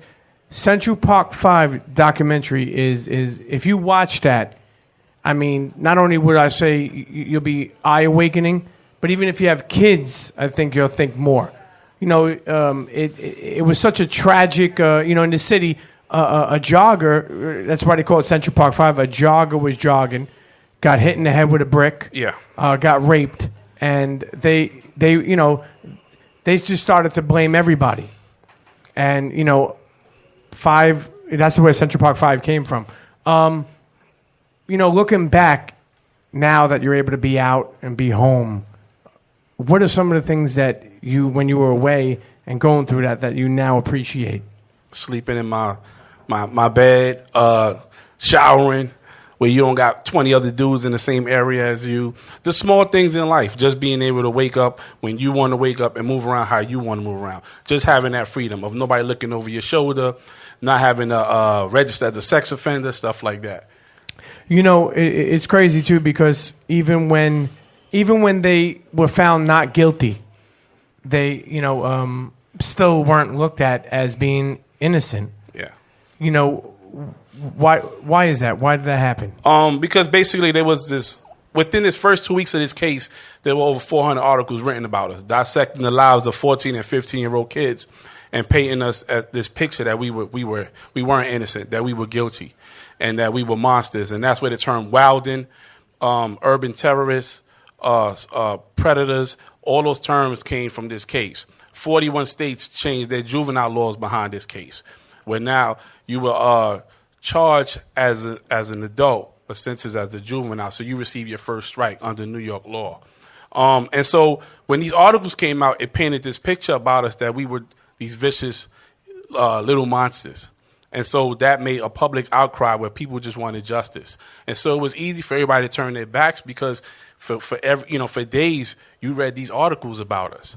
And people always said, it's about criminalizing the youth. The same thing they did to Trayvon Martin, the same thing they did to Mike Brown. When they paint this picture that you're doing something wrong, we tend to believe it, it's easy for us to turn our backs. And at that time, the system can do whatever they want. And that's what they did to us. You are doing a bunch of things now that you're working on, a second documentary? Is that? Well, we just signed a deal with Netflix with Ava DuVernay, Participant Media, Oprah Winfrey. That's going to probably be out, I think, 2019. And what is it about? It's going to be it's going to be about the story of the Central Park 5. It's a 5-hour film that you can binge on Netflix. Now, the first Central Park 5 documentary, who was that done by, that guy? Ken Burns, Sarah Burns, and Dave McMahon. Now, it's crazy because how that happened was the daughter, right? The daughter was doing an article on you guys for a college report, right? Yeah. She was an intern in my attorney's office, Jonathan Moore, and she didn't know about us, and he told her who we were. So she said, can I write a paper for school? And we said, sure. So she wrote a paper, and then she came back some years later, and she was like, you know what? I want to help you guys fight this injustice. Can I write a book? And we was like, fine. So she started writing this book, and in the process of writing this book, her father was editing the chapters. And he said, this would be a great movie. So she came back about 3-4 more years after that and was like, my dad wants to do this film on y'all. And I was like, well, who's your father? And she was like, Ken Burns. And I was like, I don't know who that is, right? And so he gave me the story of Jack Johnson. And I watched it, and I was like, wow, this dude is the real deal. And that film released in 2012. And that's when the media perception about us started to change. That's not that long ago. Yo, side note for a second. You have the best outfit in here tonight. Why are you dressed like that? Why, you have the best outfit in here. Did you come from a party, or you just rolling like that? What? Or just a fairy? Shit, I'm leaving my tooth underneath my pillow tonight. I'm sorry, Dad. I'm sorry. Not to get off track, but how many years you spent in jail? Total, 13 years. Okay. Honestly, and I mean, I'm a joker, but when I'm serious, I'm serious. You think about having a kid or a brother and them just being profiled and chosen and doing time for something they never did. You think about how many people have done time for a crime that they didn't commit. I don't know if anyone's seen, but recently I see on social media there was this guy who did like 25 years, and they only gave him like about $200 or something like that, and they found out that he wasn't guilty. Yeah, about $200. And I mean, it's crazy to think that, right? But what I'm saying is, when you found out that this guy Mateus Reyes came forward, and first of all, why do you think he came forward? What happened was that him and Corey Wise, who was one of my co-defendants. At this time, Corey got 13 and a half years in prison. That's because he was older. Because he was older. So he got sentenced to a longer term. And so Corey was doing what we call spinning the yard, walking around the yard, and Reyes is standing and he sees him. And he remembers him from 1989 because they had a fight over a TV. And so he walks up to him and he introduces himself and they start talking. But he never tells him that it's him who did this crime. He just had a conversation with him. And in this conversation, he's telling him how he has found Jesus. He goes to church now. He changed his life around in prison. And so, speaking to Corey, Corey was like, well, that's fine. Keep doing what you're doing. I wish you well. And with him going back to his cell, he had that guilt. And he said he got to do something. And that's where it started. I find that amazing because, I've been away, and I'm glad that I came home and never went back. Most people, in jail, and you could tell me how you bid it, but people hate each other, man. I mean, you're cool with some people, but for the most part, no one is coming forward for another person. Yeah. It's like kind of like, man, let me get that. I'm not giving an extra piece of chicken. Like that's mine. It's very selfish mentality that is taught in prison. So I still find it amazing that he came forward. Literally, like, you're here today because he came forward. Yeah. Or else you'd still be in there. Yeah, and not just came forward, like he kept telling his story over and over. Because they didn't believe him. They didn't believe him. So how did they... when the DNA evidence came back, because they always had that marker, they ran it through it and they found that it matched. And so now when they looked at his story, he gave them aspects of the crime that they didn't solve. And then he went on to solve like 4 unsolved cases for them that they had on the books. So he showed them that he was the real deal.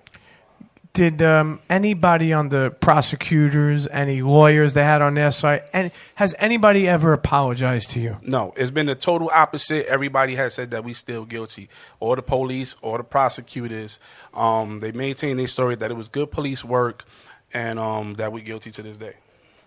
Now, what would you suggest for anybody who gets arrested as far as like interrogating? Like what do you think you could have did better? Like, could you got a lawyer at the time? I was 14. I didn't know. Yeah. So when we do speak and we speak to parents, that's the first thing we tell them. You as the adult, you make sure that you step in and make sure that your kid doesn't say anything. That's number one.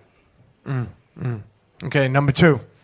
Because we need a backup just in case. Get a lawyer. Okay. Has anyone in here seen the Central Park 5 documentary? Wow, I'm surprised how many people have seen it.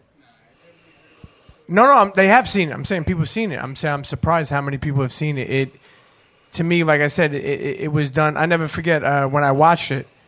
The first time we told this story was on the Combat Jack show.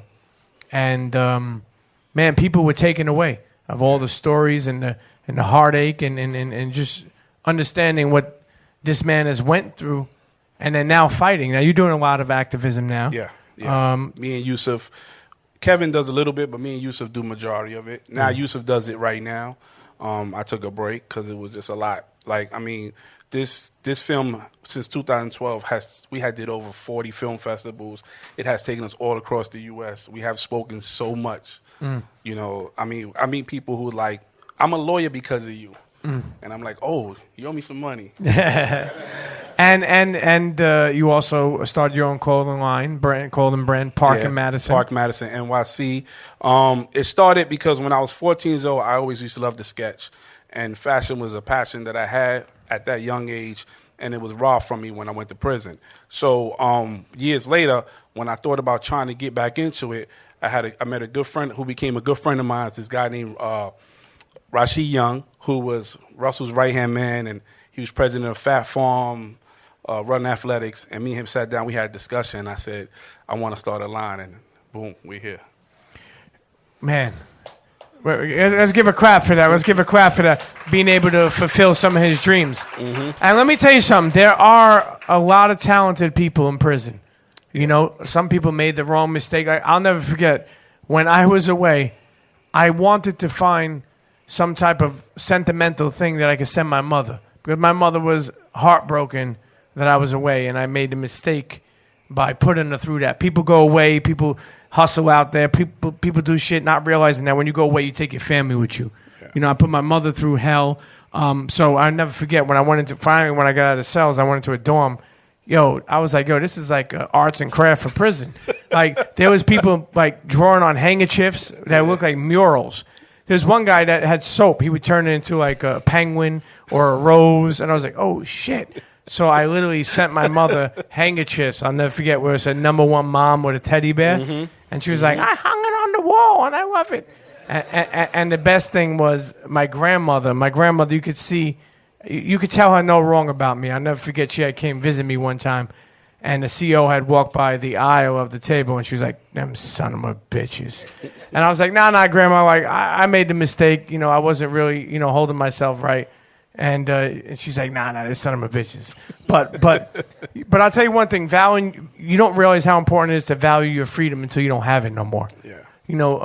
I know, probably most people haven't been away here, but in a second you could slip up or something could happen. Or if you think about it, in his case, just be hanging out in Central Park and they're like, yo, come here. Now you're tried with a case. You're away until we figure out a way to get you out. And there was no case. Did you ever lose hope almost? Yeah, definitely. I mean, all the way to exoneration. I mean, my lawyer, I used to have to call him every day and he would say, "I'm gonna get you home for Christmas," and I was like, "Yeah, right." I mean, even in the film, if you watch the film, my dad is actually telling me that they found Reyes, and I hang up on him because I don't believe him. I'm so institutionalized by that point that I'm thinking they're gonna make him the sixth man, sweep it under the rug, and I'm going back to prison life, and that was it. You know, when you found out your first day home, how did you celebrate it? My dad, I couldn't. It took me a while to get home because there was so many reporters and camera people in front of my house, so we had to drive around for a couple of hours. And my first meal was chicken wings and fried rice. Now, were you fiending and dreaming of that? Yeah. When he said, "What do you want?" I was like, "Give me some Chinese food." You know, it's funny too. I'll give you another example too. When you're away, you think first of all, and you have like all these. I used to call them concoctions. You would make up like I'll never forget. We used to put rice with oodles and noodles, like crackhead soup, with and we didn't have cheese, so we would crumble up Cheez-Its. Then you crumble up. You got cheese on top. But what I'm saying is, I'll never forget when I came home. I was cooking for my family. Like, let me show you. I can make this. And they're like, "What the hell is this?" Like, and I realized, like, oh, I'm slipping up. Let me get the chicken palm. You know, because I literally you become a product of your environment, and I really think I adapted and made the best of the situation I was at. But 1 day, 1 hour in jail is way too much. What about? It's funny too because Trump has acknowledged Central Park 5 recently, saying that they're still guilty. What's the deal with that? I mean, back in 1999, he took out full-page ads calling for the death penalty for us. And when we found to be innocent, we exonerated. He still said we were guilty. When we finally settled with the city, he said it was the biggest heist in New York City history. Going all the way to current. To him on his campaign, he said that we still guilty according to the police, and he stands firm on that. Wasn't he going to meet you one day? I met with his head of security. And he didn't want to meet with you? No, he didn't want to meet with me. But why did you even meet with his head of security? Because it was basically letting him know that I wasn't afraid. And upon meeting him, and we met at a Starbucks by my old job, and the first thing I told him was, I said, "You can ask me whatever you want. I'm not afraid of nothing. All I got is truth on my side." And after we finished that hour conversation, he said he respected me, and that was it. Special. Another round of applause for Raymond Santana. Let's go. Anybody have any questions for Raymond? Wait, hold on. We got a lot of hands here. Hold up. Actually, this mic, I feel like it didn't. Hold up. Hold up.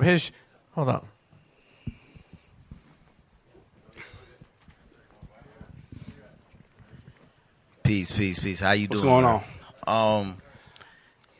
Just keep it in mind, you know what I'm saying? I've watched the documentary and story, and just two questions on your thoughts of two people in relation to what you've been through. Donald Trump and Khalif Browder. I mean, with Khalif, it's tragic.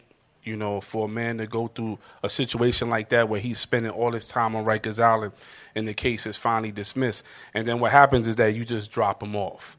It's the same thing that happens to exonerees. When exonerees are found innocent, they just drop you off. There's no programs that's there to give you a transition back into society.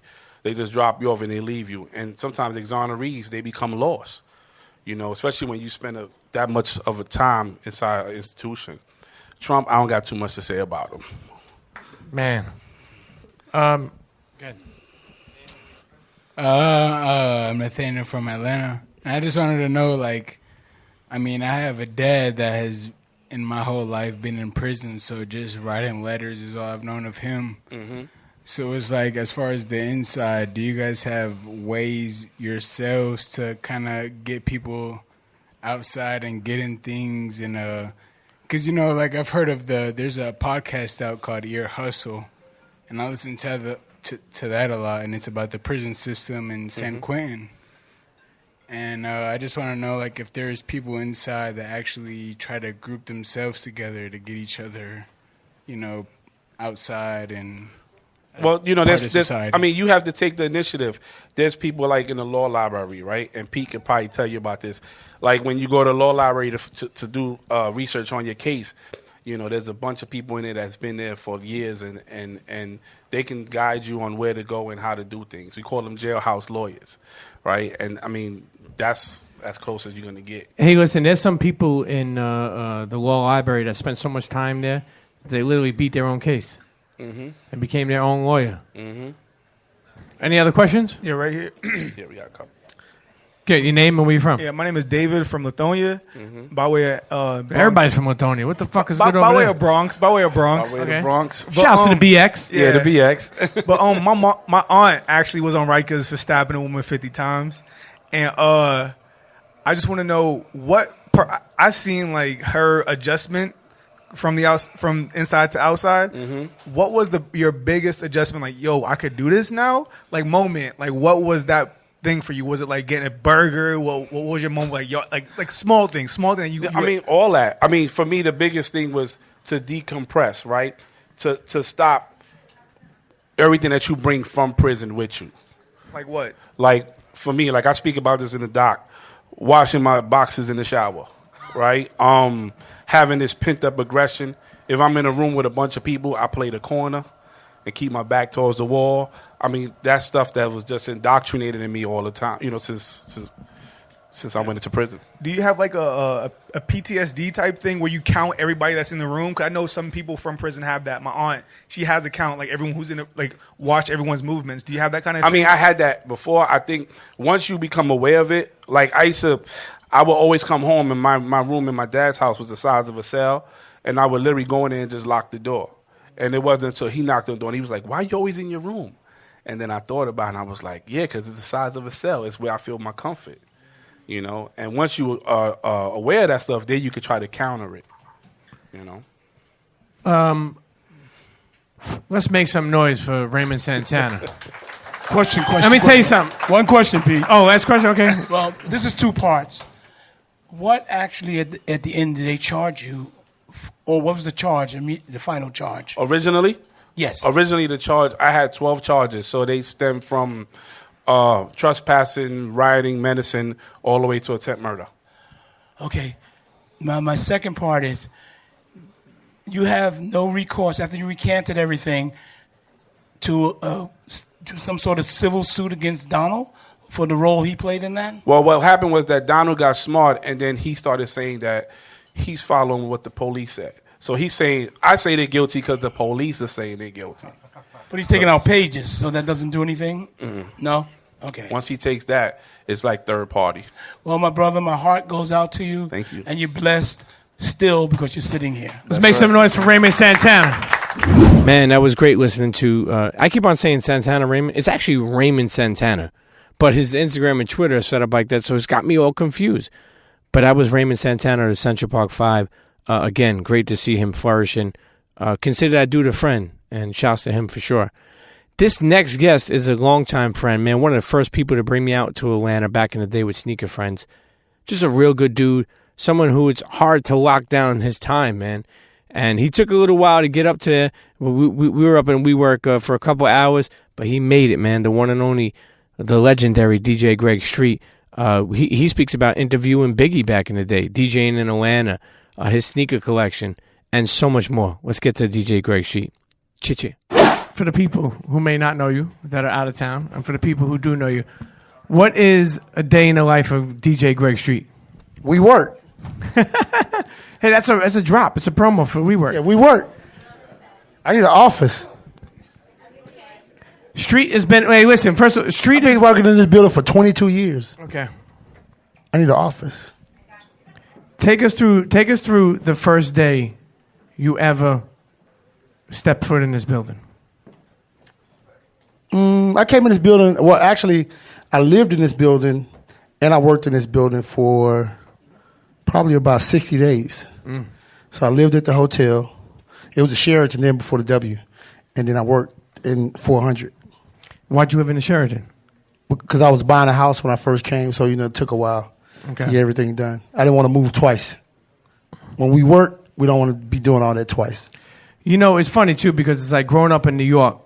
We look at Funk Master Flex, and when I came out to Atlanta, and I remember people saying, "Man, oh, Greg Street, he's like the Funk Master Flex of Atlanta." You ever heard that before? Yep, people say that all the time. What would you consider yourself as in Atlanta? Because people look at you as being an icon, as being a household name? I mean, it's just all about working hard. People gonna consider you whatever they want to consider you. I don't really get caught up into that. You just have to work and do what it is that you think you should be doing, and listen to some of the stuff that people tell you, and see if you can incorporate it to help make yourself better. You know, you can't just be a person who thinks you know everything and don't listen to people from the outside looking in, because you can, you know, my mom always told me you can learn from anybody. You can learn from a dog if you sit there and watch them long enough. If you might see somebody doing something wrong, so you learn what not to do. You know, I remember you telling me a story a long time ago about, I think that you brought Rick Ross to, where was it, to do like his first track or his first song? Patchwork. Okay. Yeah. How'd that happen? He was working with us in the beginning. Actually, there was a joke. There was a joke amongst some friends of mine when I first moved to Atlanta. And the joke was, when I first met Block, the joke was he looked like Tony Draper. So one night we were at the Bounce at A-Ball MJG, did a show, and Draper came, and Block got a chance to meet him. So I introduced Block and Draper to each other. Then a couple years after that, Tomcat was actually the guy who met Rick Ross. And he introduced me and Block to Rick Ross. And me, Tomcat, and Block always worked around each other a lot because Tom and Block was real tight. So Ross and all of us became real tight. And at the time, Tony Draper Suave House Studios was in my basement at my house in Stone Mountain. So that's where Rick Ross learned how to rap, with T-Mix making beats, and then we signed him to Suave House. That's why, like 2 or 3 years ago, Tony Draper dropped the Rick Ross album. Sure. The Teflon Don album that was on Suave House, because I actually signed him to Draper, and when the Universal situation with Suave House got mixed up, I asked I asked Draper if he would allow Ted Lucas to pay him back his money that he invested in return for taking Rick Ross from Slip and Slide to Suave House. I mean, from Slip and Slide to from Suave House to Slip and Slide, and that's how Rick Ross got to Slip and Slide Records. Did you see what Ross could be? Like, yeah, I mean that was the whole thing. He was dope. Like, he was just really, really dope. Like, I have a couple unreleased songs that we never finished that I could play you from back in the 90s. That's crazy.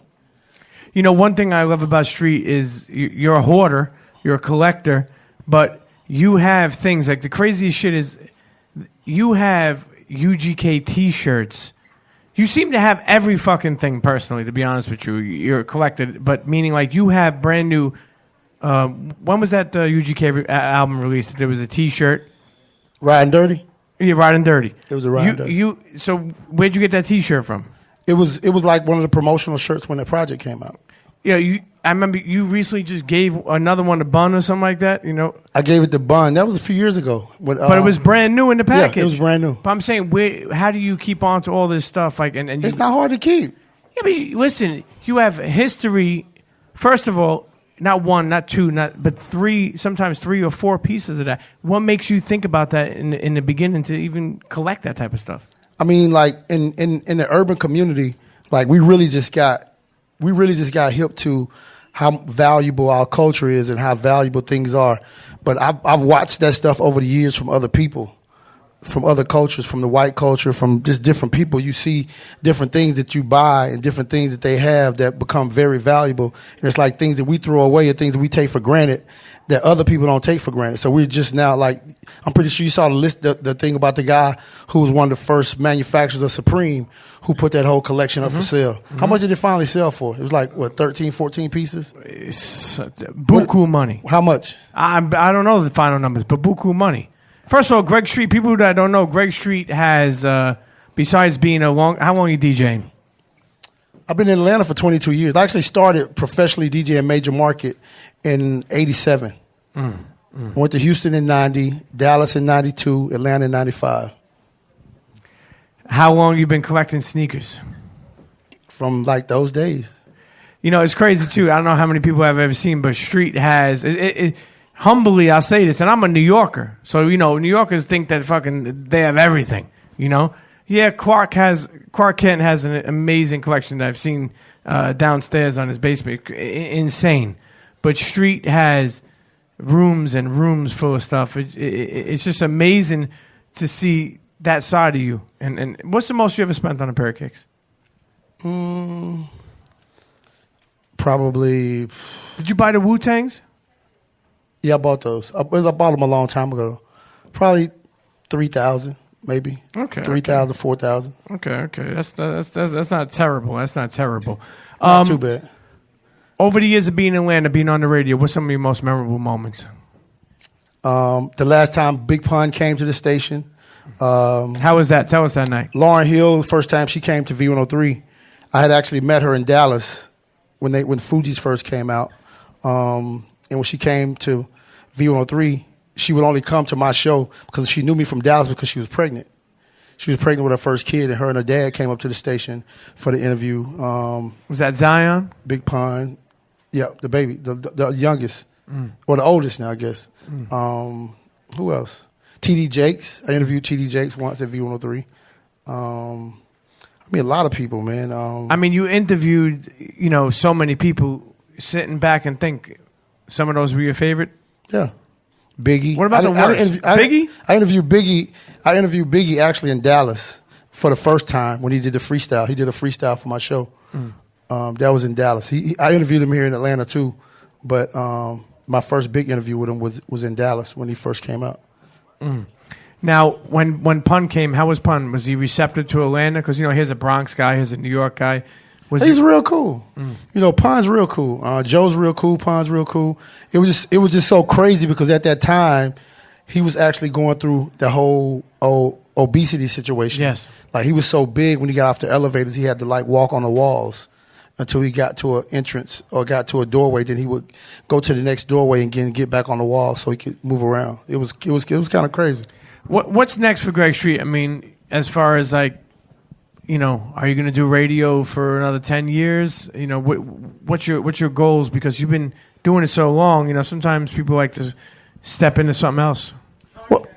Podcast game is sad. Street's late to. That's one thing. Street's usually on everything, but he didn't do the podcast shit. Podcasting is cool. I've had some people approach me about it. Actually, the show that you were on, I think with Combat, and the other show was actually syndicated, was actually produced through the company that owns V103. Really? So they they've been asking me about it for a long time, and I've been thinking about it. It's just that like podcasting and internet radio is it's mediums that are so easy for people to do. So it's like anybody can almost do it. All you need is a computer and a microphone to be able to do it. So it's so easy to do. Eventually, those types of mediums don't become special. Because anybody can because anybody can do them. But I know a lot of people have done a lot of extraordinary things doing podcasts, and some people also doing internet radio. Sure. Frankie's home. Frankie's home. You didn't bring Lil Pete either. Now, Little Pete's not traveling yet. Soon I'm going to. Y'all be on my Instagram. The little kid last week that said Greg Street be banging. That's Lil Pete. That's my little homie. Now, 1 second. They left? Okay. So next, is there anybody coming up next, we say? Like V103, who's next? Like Big Tig is there, right? You're there. You mean like Jocks? They're like, who's next in Atlanta that you could think? Man, him.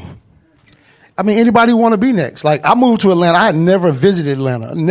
When I moved to Atlanta in 95, I had never, ever been here. Never, for nothing. Listen, Greg Street, man. Who got some questions for Greg Street? Give him a mic. Hey, how's it going? Javier from Atlanta. Just as a fan of radio and listening to a lot of interviews and everything like that, it seems like recently Atlanta gets overlooked when it comes to artists on their press runs. You see they always do Hot 97 interviews, or they go to Big Boy's neighborhood in L.A. How do you feel about that? Do you think that, from your perspective, do you feel like Atlanta gets overlooked, especially with us putting out most of the major artists? Sometimes. I think a lot of artists and a lot of labels don't really understand how much more important Atlanta is than some of the other markets. So, I tell a lot of artists also, like, you drive up and down Peachtree all day going from Lenox to wherever and spending money, but you're not smart enough to stop at the radio station and promote your project or promote your music. It's one of the biggest urban stations in the country. So it's really like a lot of people just don't get it. You know what I'm saying? And some people you just can't get them to understand. Some don't care. Anybody else got a question for Street? Hand it to that. Lamar Howard, Lithonia. I watch your show all the time, or watch you on different interviews, and you have an amazing sneaker collection. I want to know, what's your favorite Jordan or any shoe in general? Favorite Jordan would probably be the 3. Okay. Do you have a specific one, like colorway? The black. Okay, cements? The cement, black cement 3. Gotcha. Okay. It's a classic. Anybody? One last question. That's okay. Yeah. So, you got a double part. You got a 2-part. That's okay with you. Oh, is your mic on? Is his mic on? Yeah, it is. I got there you. There you go. So you have the gold. I don't know if people. there's Iversons or the gold and white and red. I believe they're Iversons. I'm not sure. The Olympic 11s that came out like 2013. I'm a really big shoe collector as well. You have those. So how did you obtain those, if you don't mind me asking you? I'm just very curious. Greg Street. That's why. I can't tell you. Okay, I understand. No, I do want to say Greg is an amazing. I stole him. No, I do want to say this. Greg, over the years, just knowing Greg is an amazing relationship builder. Yeah, definitely. When you want to get things, people think like it's easy, you just go get them. But when you build relationships, things come by a little bit easier when you build relationships. When you take time to build relationship. I've seen him he was on Adidas before their resurgence of coming back. Trying to do something. We had a Sneaker Friends years ago. Superstar. Yeah, they did Sneaker Friends, 2012? Yeah. At the Bill O Gallery? Yep, Bill O, yeah. Yeah, we had the big Adidas. I came out there. I went to He signed it. He's in the book. Yeah. There's actually a book to that year. Yeah, it was a beautiful thing. Last question, or what's it? I got a question. Who's that? It's Wally from Tennessee. Big Wally Sparks. Yo, Street, when you gonna DJ one of my parties, bro? Whenever you get ready. Come I on, missed man. one, so I owe you one. Right. I owe you Let's one. do it, I'm man. honest. All right. I'm honest. I owe you one. All right. There you go. You heard it here first. We got you. We got him on tape now, right? We do. All right. Hey, listen. When is the next one? You talking about the vinyl party, right? Nah. We just gonna play some good old Southern rap tunes. Some country rap tunes, man. Oh, that's right. You know what I'm saying? I'm ready. Oh, you might not be ready for that. Shit. Hey, you better start shitting and wipe your ass. You might not be ready. Hey, man. Hey, you might not be ready. Listen, we'll see. We make it happen. Listen, we're gonna make it happen. Wally Sparks, Street. Listen, I know you're all over the place. It takes a lot to get you to be in one place. No. Actually, what happened? I was going to be here early today because we're in the same building, but Sticks had to go do call-ins from Terminal West. Okay. At 8, so I couldn't come early, so I had to be there by myself. Well, it's all good. I appreciate you stopping by, hanging out. I had to come. Hey, anytime I call Pete for anything, he's always there. So I had to make sure I got here. First, I want to say that to him. When my daughter turned 16. Oh yeah, I called Street, and he was. Anytime I call Street, he's there for me. And I think I just go to show you build relationships on real shit. Hit people up for the holidays. Hit people up for their birthday. Not to fucking get your song played first. Maybe you know what I'm saying. Like I just feel like we have a great relationship like that. Who all did it? Oh, you got T.I. Oh yeah, T.I. told her happy birthday on video. Yeah. Who else? We got a couple people. Rich Homie Quan. Rich Homie Quan. A thug. He did the. But listen, internet, make some noise for DJ Greg Street, man. Premium Pete. What's the name of the show? Wait, come on, get out of here. What's the name of this? Is it Premium Pete show? Yeah, most definitely. I thought it was Frankie's home. No, it's not Frankie's home. Let's take this picture. Frankie's home. Man, the one and only DJ Greg Street, man. That was dope to have him stop by, man. I'm so excited that at WeWork in Atlanta, while we did this live taping, I was able to bring people from all walks of life. Bring on somebody as an artist, a producer, a DJ, maybe somebody who's been involved in the system or injustice or activism. That's what we're going to continue to do on this tour. And I appreciate WeWork so much for giving the chance to believe in us that we could take this around to different cities and really give people a vibe. Like I said, sounds, music, food, beverage, and just really great conversation. This next guest, man, shouts to this dude, man, still staying out here, living his life, living and being the best person he could be. Trinidad James, man, stopped by wearing an 8-ball jacket, 2 different Chanel shoes, man. He talked about working with Bruno Mars, one of his first shows in New York at the Santos Party House with A$AP Rocky, A$AP Yams was there. Man, he even talks about MJQ in Atlanta, man, one of his first shows. You know what? Let's get to Trinidad James. First off, tell us about this. First of all, this 8-ball jacket is official. Growing up in New York City, I remember if you wore an 8-ball jacket and you were able to keep it on you, you were really about that life. because many people, died over this 8-ball jacket in New York Definitely. City, particularly. But tell us about his outfit. I have a show tonight. I'm Trinidad James. How y'all doing today? First of all, how y'all doing tonight? Definitely. Everybody from Atlanta or anybody? Who from Atlanta? Who from out of town? Who from out of town? Okay. All right. Well, either way, welcome to Atlanta. If you've never been there before, if you've been there a lot of times, I'm happy to see you. If I've never seen you before, I'm Trinidad James. I'm fashionably late, but fashionably looking good usually. What I have on today, just doing me. If you know anything about the Trinidad James brand, is I wear literally what I feel comfortable in, and I just felt like wearing 2 different pairs of Chanel boots. One cool thing is, these are some red bottoms right here, but this is my boot that I actually created. With who? With the shoe surgeon really? in L.A. Oh, So this is this is our boot that we're working on, and this is the first prototype. So, In a day and age where people are forced almost to be somebody else, how do you remain to be yourself? Well, the good thing about me is I came in the game me and just had to focus on the music after, like getting better. But I already had the fashion and who I was as a man on lock. So it was nothing. Like lifestyle was already who I was. Now, even when you look at like making music and the videos that you made and everything you were involved in, did you ever had a stylist or you just do your own stuff? I think I know a guy here from, I don't think he's originally from Atlanta, but I met him here in Atlanta named Ronaldo Nehemiah. He's a good buddy of mine. I've always been my own stylist, but I can be honest, like when I got really, really, really busy, he was a really good help to bringing me pieces because I didn't have time to I want to go shop in New York because I know they got the best. Sure. Oh, I want to go shop in L.A. If I don't got time to do it, he used to go get it for me, bring it back, send me pictures.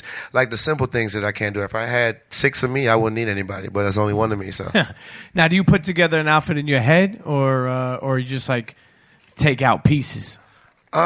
Well, it go different ways. I mean, usually it's different influences or like the inspiration for today's outfit is like, oh, I got this jacket. I want to get this jacket off. So how do I want to get this jacket off compared to what I have with me? Because I live in L.A., so I got crazy stuff there. The stuff I got here, I done put up a lot of stuff, So I just had to make it work. Sometimes it's the shoes. If I get some new shoes, well, then we're going to base the outfit around these shoes because I got to wear these shoes. It ranges. When you came out, it's like I feel like it emerged so quickly. Do you feel that way, that it was so quickly, that everything happened so fast? Yeah, kind of. I mean, yeah, definitely compared to the normal. I mean, for me, I was in the grind. For me, I was in the grind. So it was like, okay, step by step by step. It didn't feel quick for me. Hey, man, it's on my foot, man. Hey, now, actually, speaking of Mark Ronson, with Bruno Mars and what's that? Uptown Funk. Correct. How did you even come about to be in that song? Obviously, it says "Don't believe me, just watch." Right. But did they call you, or how did that even happen? Bruno's been a big fan ever since I dropped All Go Everything, and it was something that's been on his mind, I guess, or maybe his to-do list. Like, man, I want to do something influenced by this song by this artist because we had never met each other, but he was a big fan. So finally, when quick backstory or short story, fun fact about Uptown Funk, he was working on it for a minute, and I think he might have threw away the song. It wasn't good, maybe 4 times. Or whatever, I can't figure out the hook, can't figure out the hook. And just leave it alone. You know how it is as an artist. You create something and you be 90%, but you need that last 10 to make it awesome. And sometimes that last 10 doesn't come till a year, 4 years later. I remember Andre telling me it took 5 years before he actually dropped Hey Ya. He made it 5 years prior. So it takes time to do these type of things, and so finally it just popped in his mind. I can't remember how he told me it actually popped in his mind that he wanted to use my part of my song and certain things to make it work for him. But I mean, it was just an honor because he's a dope artist, and we got to work together, did the remix together, got to work with Mark. I learned a lot from both people. I felt like I walked out the session with Bruno a way better artist. Sure, and you were able to get, I'm sure, you get a piece of an amazing song that could profit you for years to come too. Oh yeah, I mean, money, man. You make money, but I done made money 100 times over and over and over now in the last 5 years. So I don't care about it. It's about grinding the way I want to grind and creating the way I want to create. It's like making my creations make the money that I want to make. Do you feel that people, you came out, like I said, you emerged real fast. I'll never forget, he had a show in Santos. You know Santos? Oh, yeah. And, It's the craziest show, man, when yeah. they dropped that All Gold Everything, actually, if I'm almost correct, Yams was there.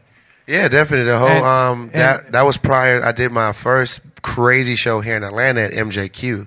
That was insane. Like, if you know about that show, then you know that was pure insanity. And then I had to come to New York and do my first big show. Some really good girls put that together. For some reason, I went blank on all three of their names, but they put the show together. They're awesome at Santos, and I mean it was a madhouse. And I brought out Rocky and them. They performed. That's when Work had just dropped for Ferg before the remix. So I brought them out. They performed, and I came out after them and performed All Gold. It felt like 3 times, like one on the stage, one on the bar. I mean, it was a great time. Like, to come from the South and come to New York and get that type of love. I mean, it was amazing. Like, for life, I'm in just like have a certain type of appreciation for New York because of that alone. Santos show. Like I said, I'll never forget. Yams was popping a champagne bottle to the beat of when All Gold Everything's beat dropped. Like, and it was a time, man. Rest in peace, Yams. Rest in peace, Yams, man. Rest in peace, ASAP Yams. Who are some of the artists that you would say that you became great friends with over the years? Man, great friends? Oh, good friends. Do you have any great friends in this Great industry? friends, I don't really know, because for me, I came into the game with great friends. Like my best friend is somewhere in here right now, chilling, swagging in the corner somewhere. Like, I didn't really need any more great friends. I just needed people that I could, vibe with and be cool with. And I met people like that. Wiz is an awesome guy. The whole ASAP crew were awesome. Who else? Chevy Woods, people like that. Chip the Ripper, he goes by King Chip now. A lot of different people, man. I'm cool with everybody, man. The Dungeon family, they showed love, from CeeLo to Andre. I bumped into Andre in New York when I was just there for this past month. Or whatever. Andre was waiting online for the Polo release. Hey, man, he's a man. He's the perfect example of being an invisible force. Like, I am whoever you think I am, but to me, I'm just Andre Benjamin. And I feel like that, to me, is mastering being an artist. Like, the best level of yourself is being able to walk amongst normal people like a normal person that you are, and just be respected, and people don't group you out about you. Just be normal. Be cool, man. Chill. Sure. Do you ever see yourself signing with a label again? I would never say never, because at the end of the day, signing with a label, me looking at the situation now, is about doing bigger business better. And so I was saying this to somebody recently, like, a lot of young artists, like, there's a lot of young artists out right now. Sure. They sign, and it's like businessmen, the major labels, doing business with boys or whatever. It doesn't mix. So that's why it's always like a headache or whatever, because they're focused on numbers and the young boys are focused on just being cool. And so I feel that when you learn the business as an artist and then you become a businessman, then you can do business with businessmen, because at first you were just a business boy. I like that. Let's get a round of applause for that. What would you say has been, over the years, your most memorable moment? Santos is definitely one of them, just because it's that MJQ and my MJQ Atlanta show and my New York Santos show. They're very clutch to the reason why I'm even being able to be here and people in this room have any type of respect for me. Those shows help solidify those steps that I took to be where I'm at right now. Hey, let's get a couple of questions for Trinidad, man. Who has a question for Trinidad? You got the mic? Right here. Hold on. Yeah, what's up, man? Trinidad How you doing, sir? All right. My name is David Corinthian from Lithonia by way of Bronx. Now, I'm not sure who all saw Clapping for the Wrong Reasons, documentary by Donald Glover. Yes, sir. That you were in it. And you beat Childish Gambino in Connect 4. Can we run a game one time? I mean, if you want to lose, sure. Yo, I would love to run a game of Connect 4 with you. I don't even remember the last time I lost in that game in like 4 years. So just be good. That's all I'm saying. I'm not even saying I'm the best, but just be good. That's all I'm saying. All right, we'll set it up. So this quick like story before we start. So in 2012, I graduated from high school. Nice. What high school? It's called Greater Atlanta Adventist Academy. Very small private school. You probably never heard of it. Nice. So I watched your show like later than then, and you inspired me pretty much to get the Yeezy 2 Platinums. So I finally got Cam them. James. Yeah, exactly. So I got them, and I got an internship with Disney off of you alone. And now that you're here, like I'm just overjoyed and overwhelmed because you inspired me to get my career started off as a kid, and I really, really appreciate everything you've done for me. Oh, so man. my That's question awesome, is, man. Thank Go you. ahead. My question is this: out of all 3 Yeezy 2s, which one is your favorite? Out of the 3 Yeezy 2s, I could be honest with you. Mm-hmm. It has to be the Solar Red. Solar Reds? It has to be the Solar Red. Okay. Or the Platinums. I mean, the Platinums are the ones. And the sneaker in me, the sneaker person in me, Yeah. without my personal opinion being attached to it, is the Platinums. Yeah. Nothing is better than the Platinums in the Yeezy 2 family. Mm. But for me, I think it's the red ones because it was just such a deeper story for me. It was. With the red ones, so I was like, I thought my boy had sold me some fake ones. I was about to fight both of them. It was crazy. So it was just a lot of passion behind the shoe. Mm. So that's why the red one is a little bit more for me. Thank you. I appreciate that. Yes, sir. Hey. How you doing? My name's Cody. I'm from Atlanta. How you doing, Cody? When it comes to sneakers in 2017, what brand are you on the most right now? Being honest with you, I've sneaker wise. Okay, so if I'm getting a sneaker, what did I hype out about? I mean, I guess I'm realizing that, man. I got a old mind, I guess, an old soul, because I still enjoy Jordans. Like the Motorsport 4s, I never had them back in the day. So when they came out this year, I was super happy to get them. The hype beast in me wants the off-white ones. I just, like it does. Like, it's real. Like, I can be honest with you. I bought those knit Air Jordan ones, the red and black ones, just because I walked into Jimmy Jazz in Brooklyn and it was there. I was with my cousin. I made him buy some 97s. And I was like, oh, man, they got these Jordan ones here. Let me get these, because it's just a part of me, But, I mean, I like a lot of stuff, man. Adidas is doing their thing. Have I copped a lot of it? Most of it probably being Yeezy stuff and not Shell Toes, but the other one, the Stan Ultra Smith. Boost? Stan Smith. I've stayed away from the Ultra Boost just because I was late to the train, and then it's all these guys who are so cool with it. I was like, all right, you guys got it, you got it, you can Hey, have listen, it. you're welcome to come, Camp James. You're welcome to come in because I do think the Ultra Boost is the most comfortable sneaker on the market. Straight up, that's my opinion. Only I say that for is because growing up, I'll never forget. I would step into sneakers like when I was young. Jordan 5s on the table. If I was able to get them, even my mother would come with me. She'd put maybe half of the money. I got the other half from working a paper route. It's a good woman right there, man. I mean, definitely. I love her to death. But you keep in mind, they only had like a size 7. I wore a size 8.5. And she was like, I was like, they fit perfect. You know what I mean? Because I wanted to go to school the next day with these pair of Jordans. Of course. So I guess, growing up, all you care about is being fresh. I feel like Adidas with Ultra Boost gave a chance. We could look sexy and be comfortable. Don't get me wrong, fly knits are comfortable, but Ultra Boost, I feel like whatever they got in that boost, man, shit. It's like Narcos, man. They got the. I mean, well, maybe they'll send me a pair for free and I'll wear them. Okay, we'll speak John Wexler. Yo, Trinidad.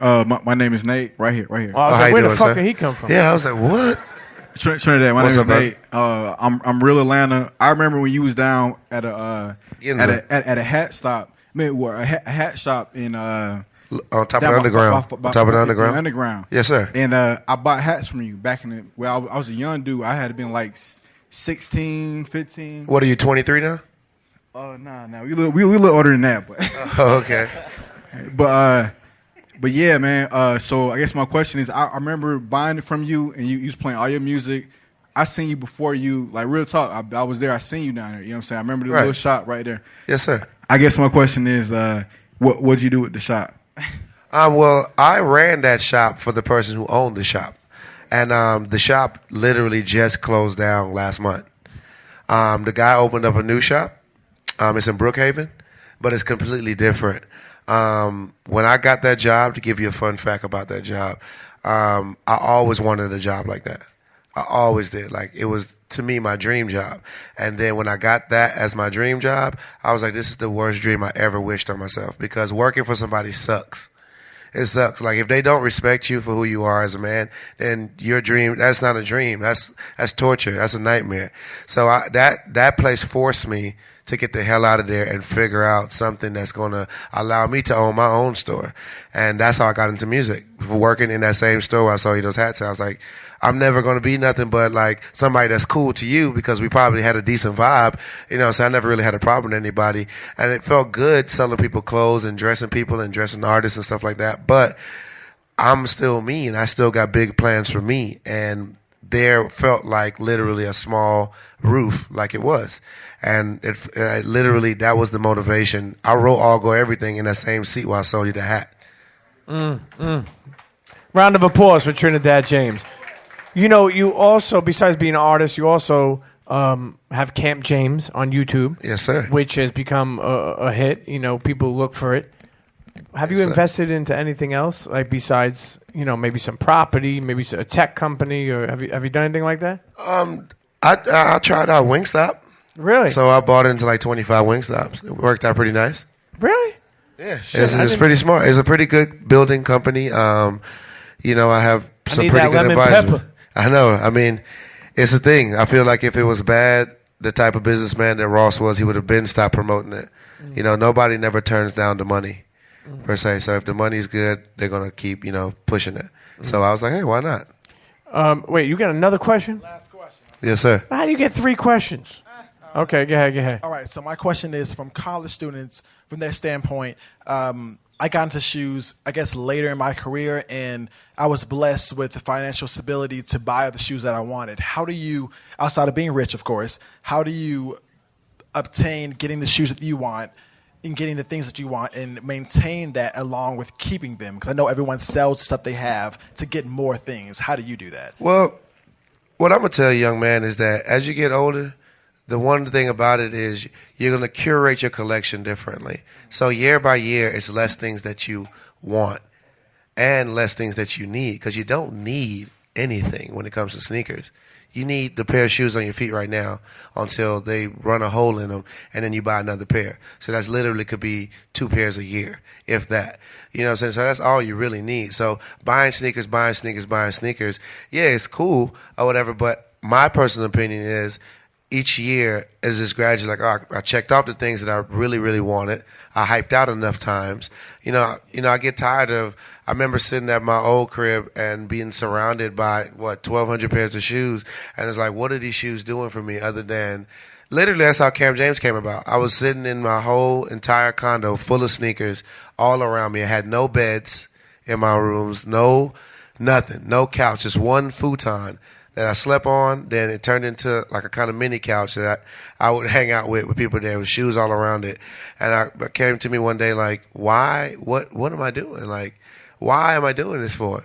Because it lost the essence of it when you just buying. So that's what Camp James came about. I was like, let me talk about the things that I'm getting, because I'm buying like 8 to 10 pairs of shoes every 2 weeks per se or whatever. And that's how Camp James started. And literally we did Camp James for probably about a year or 2 straight. Then I moved to LA, and just 2015 by 2016 and 2017 is like, what do I really need? You really got to give me something for me to be like, oh, I'm going to go get this, because you just curate different. Mm-hmm. All right, that's... Yes, sir. Wait, you okay? Give him a last round. You got the mic? Who's got the mic?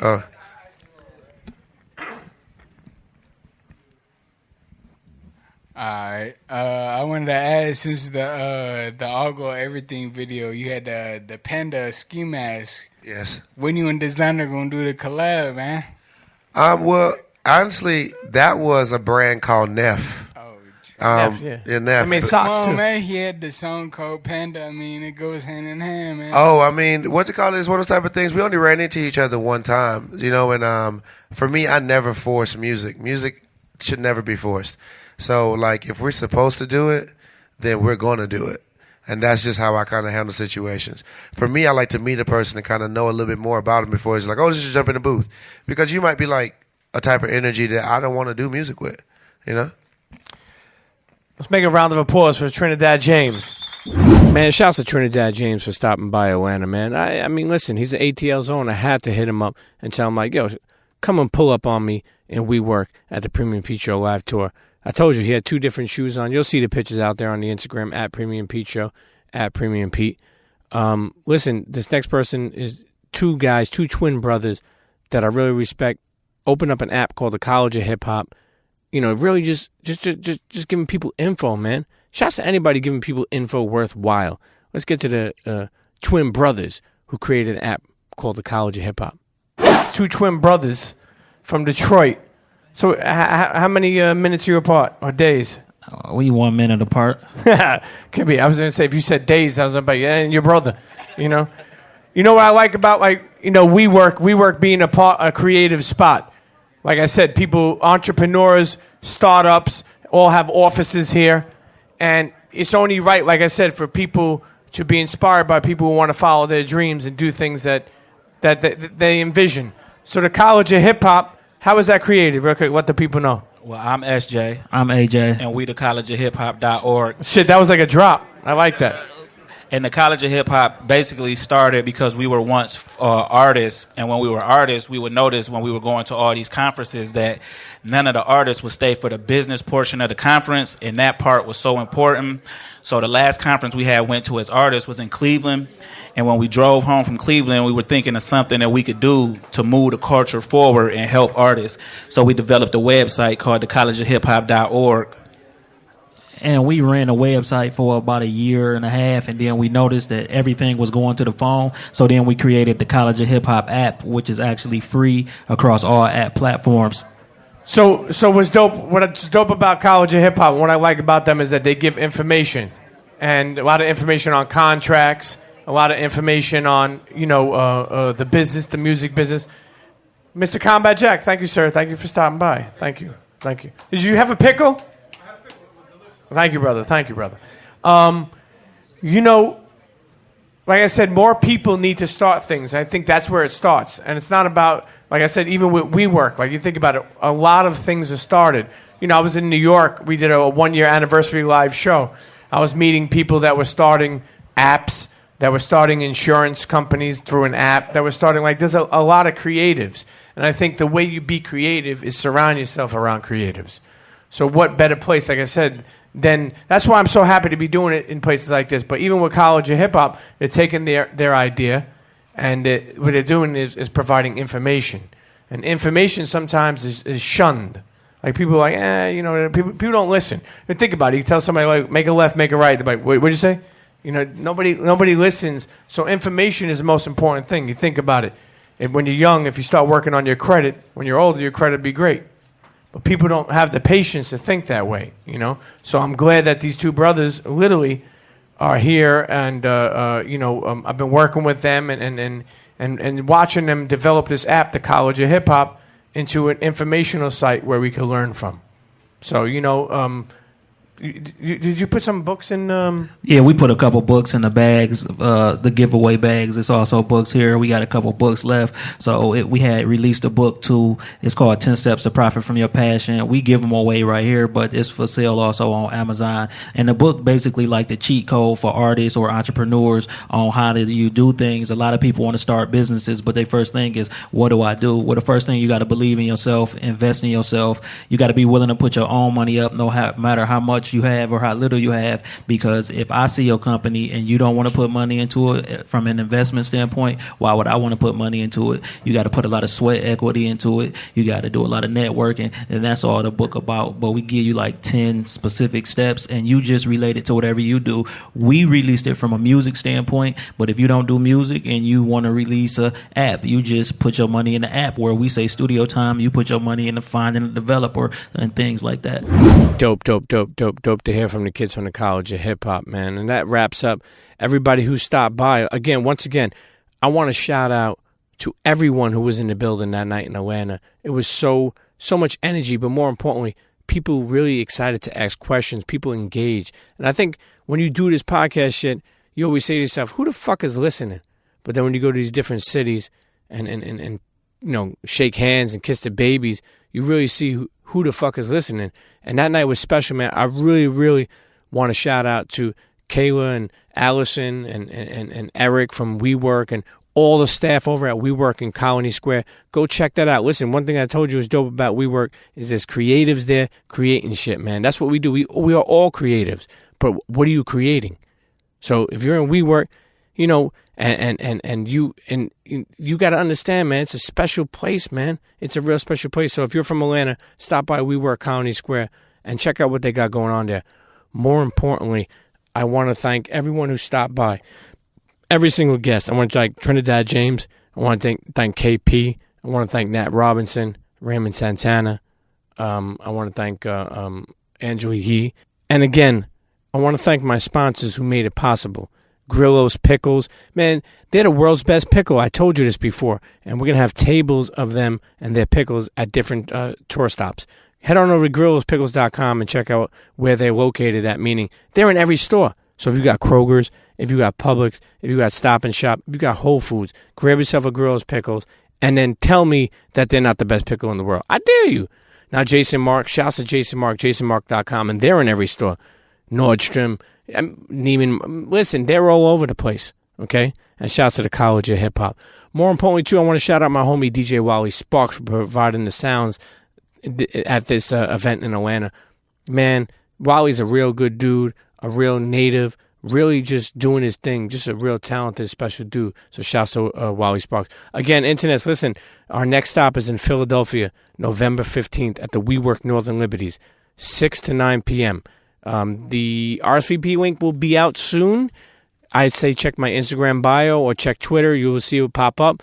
And like I said, even if you're not from Philly, tell a friend that the Premium Pete Show, presented by WeWork, live tour is making a stop in Philadelphia November 15th, 6 to 9 p.m., okay? Sponsored by Grillo's Pickles, sponsored by Jason Mark, and sponsored by the good folks at Suplex Philadelphia.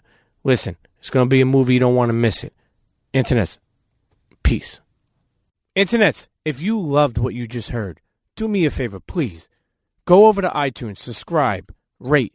If you mess with SoundCloud, follow us, or Spotify, whatever it is, make sure you subscribe, rate, and leave a comment. It helps us. It helps us look clean in these streets, man. I need your help. Okay, you got all these gems. You're getting all this inspiration. I pour my heart out on these fucking episodes, and I try to bring to you people from all walks of life, whether that be entrepreneurs, athletes, artists, and really go over the journey. No fuck shit, no drama, just real life shit. So if you fuck with the Premium P Show, please head on over to iTunes, subscribe, press that subscribe button, rate, and leave a comment. I don't care if you say, like, yo, Pete, I love the show, or if you say, Pete, go fuck yourself. It's all right. Sometimes it has to be like that. But make sure you go to iTunes, SoundCloud, Spotify, TuneIn, wherever you get your podcast and listen to your podcast. Subscribe, rate, and leave a comment. Okay? I appreciate y'all, and we'll see you next episode.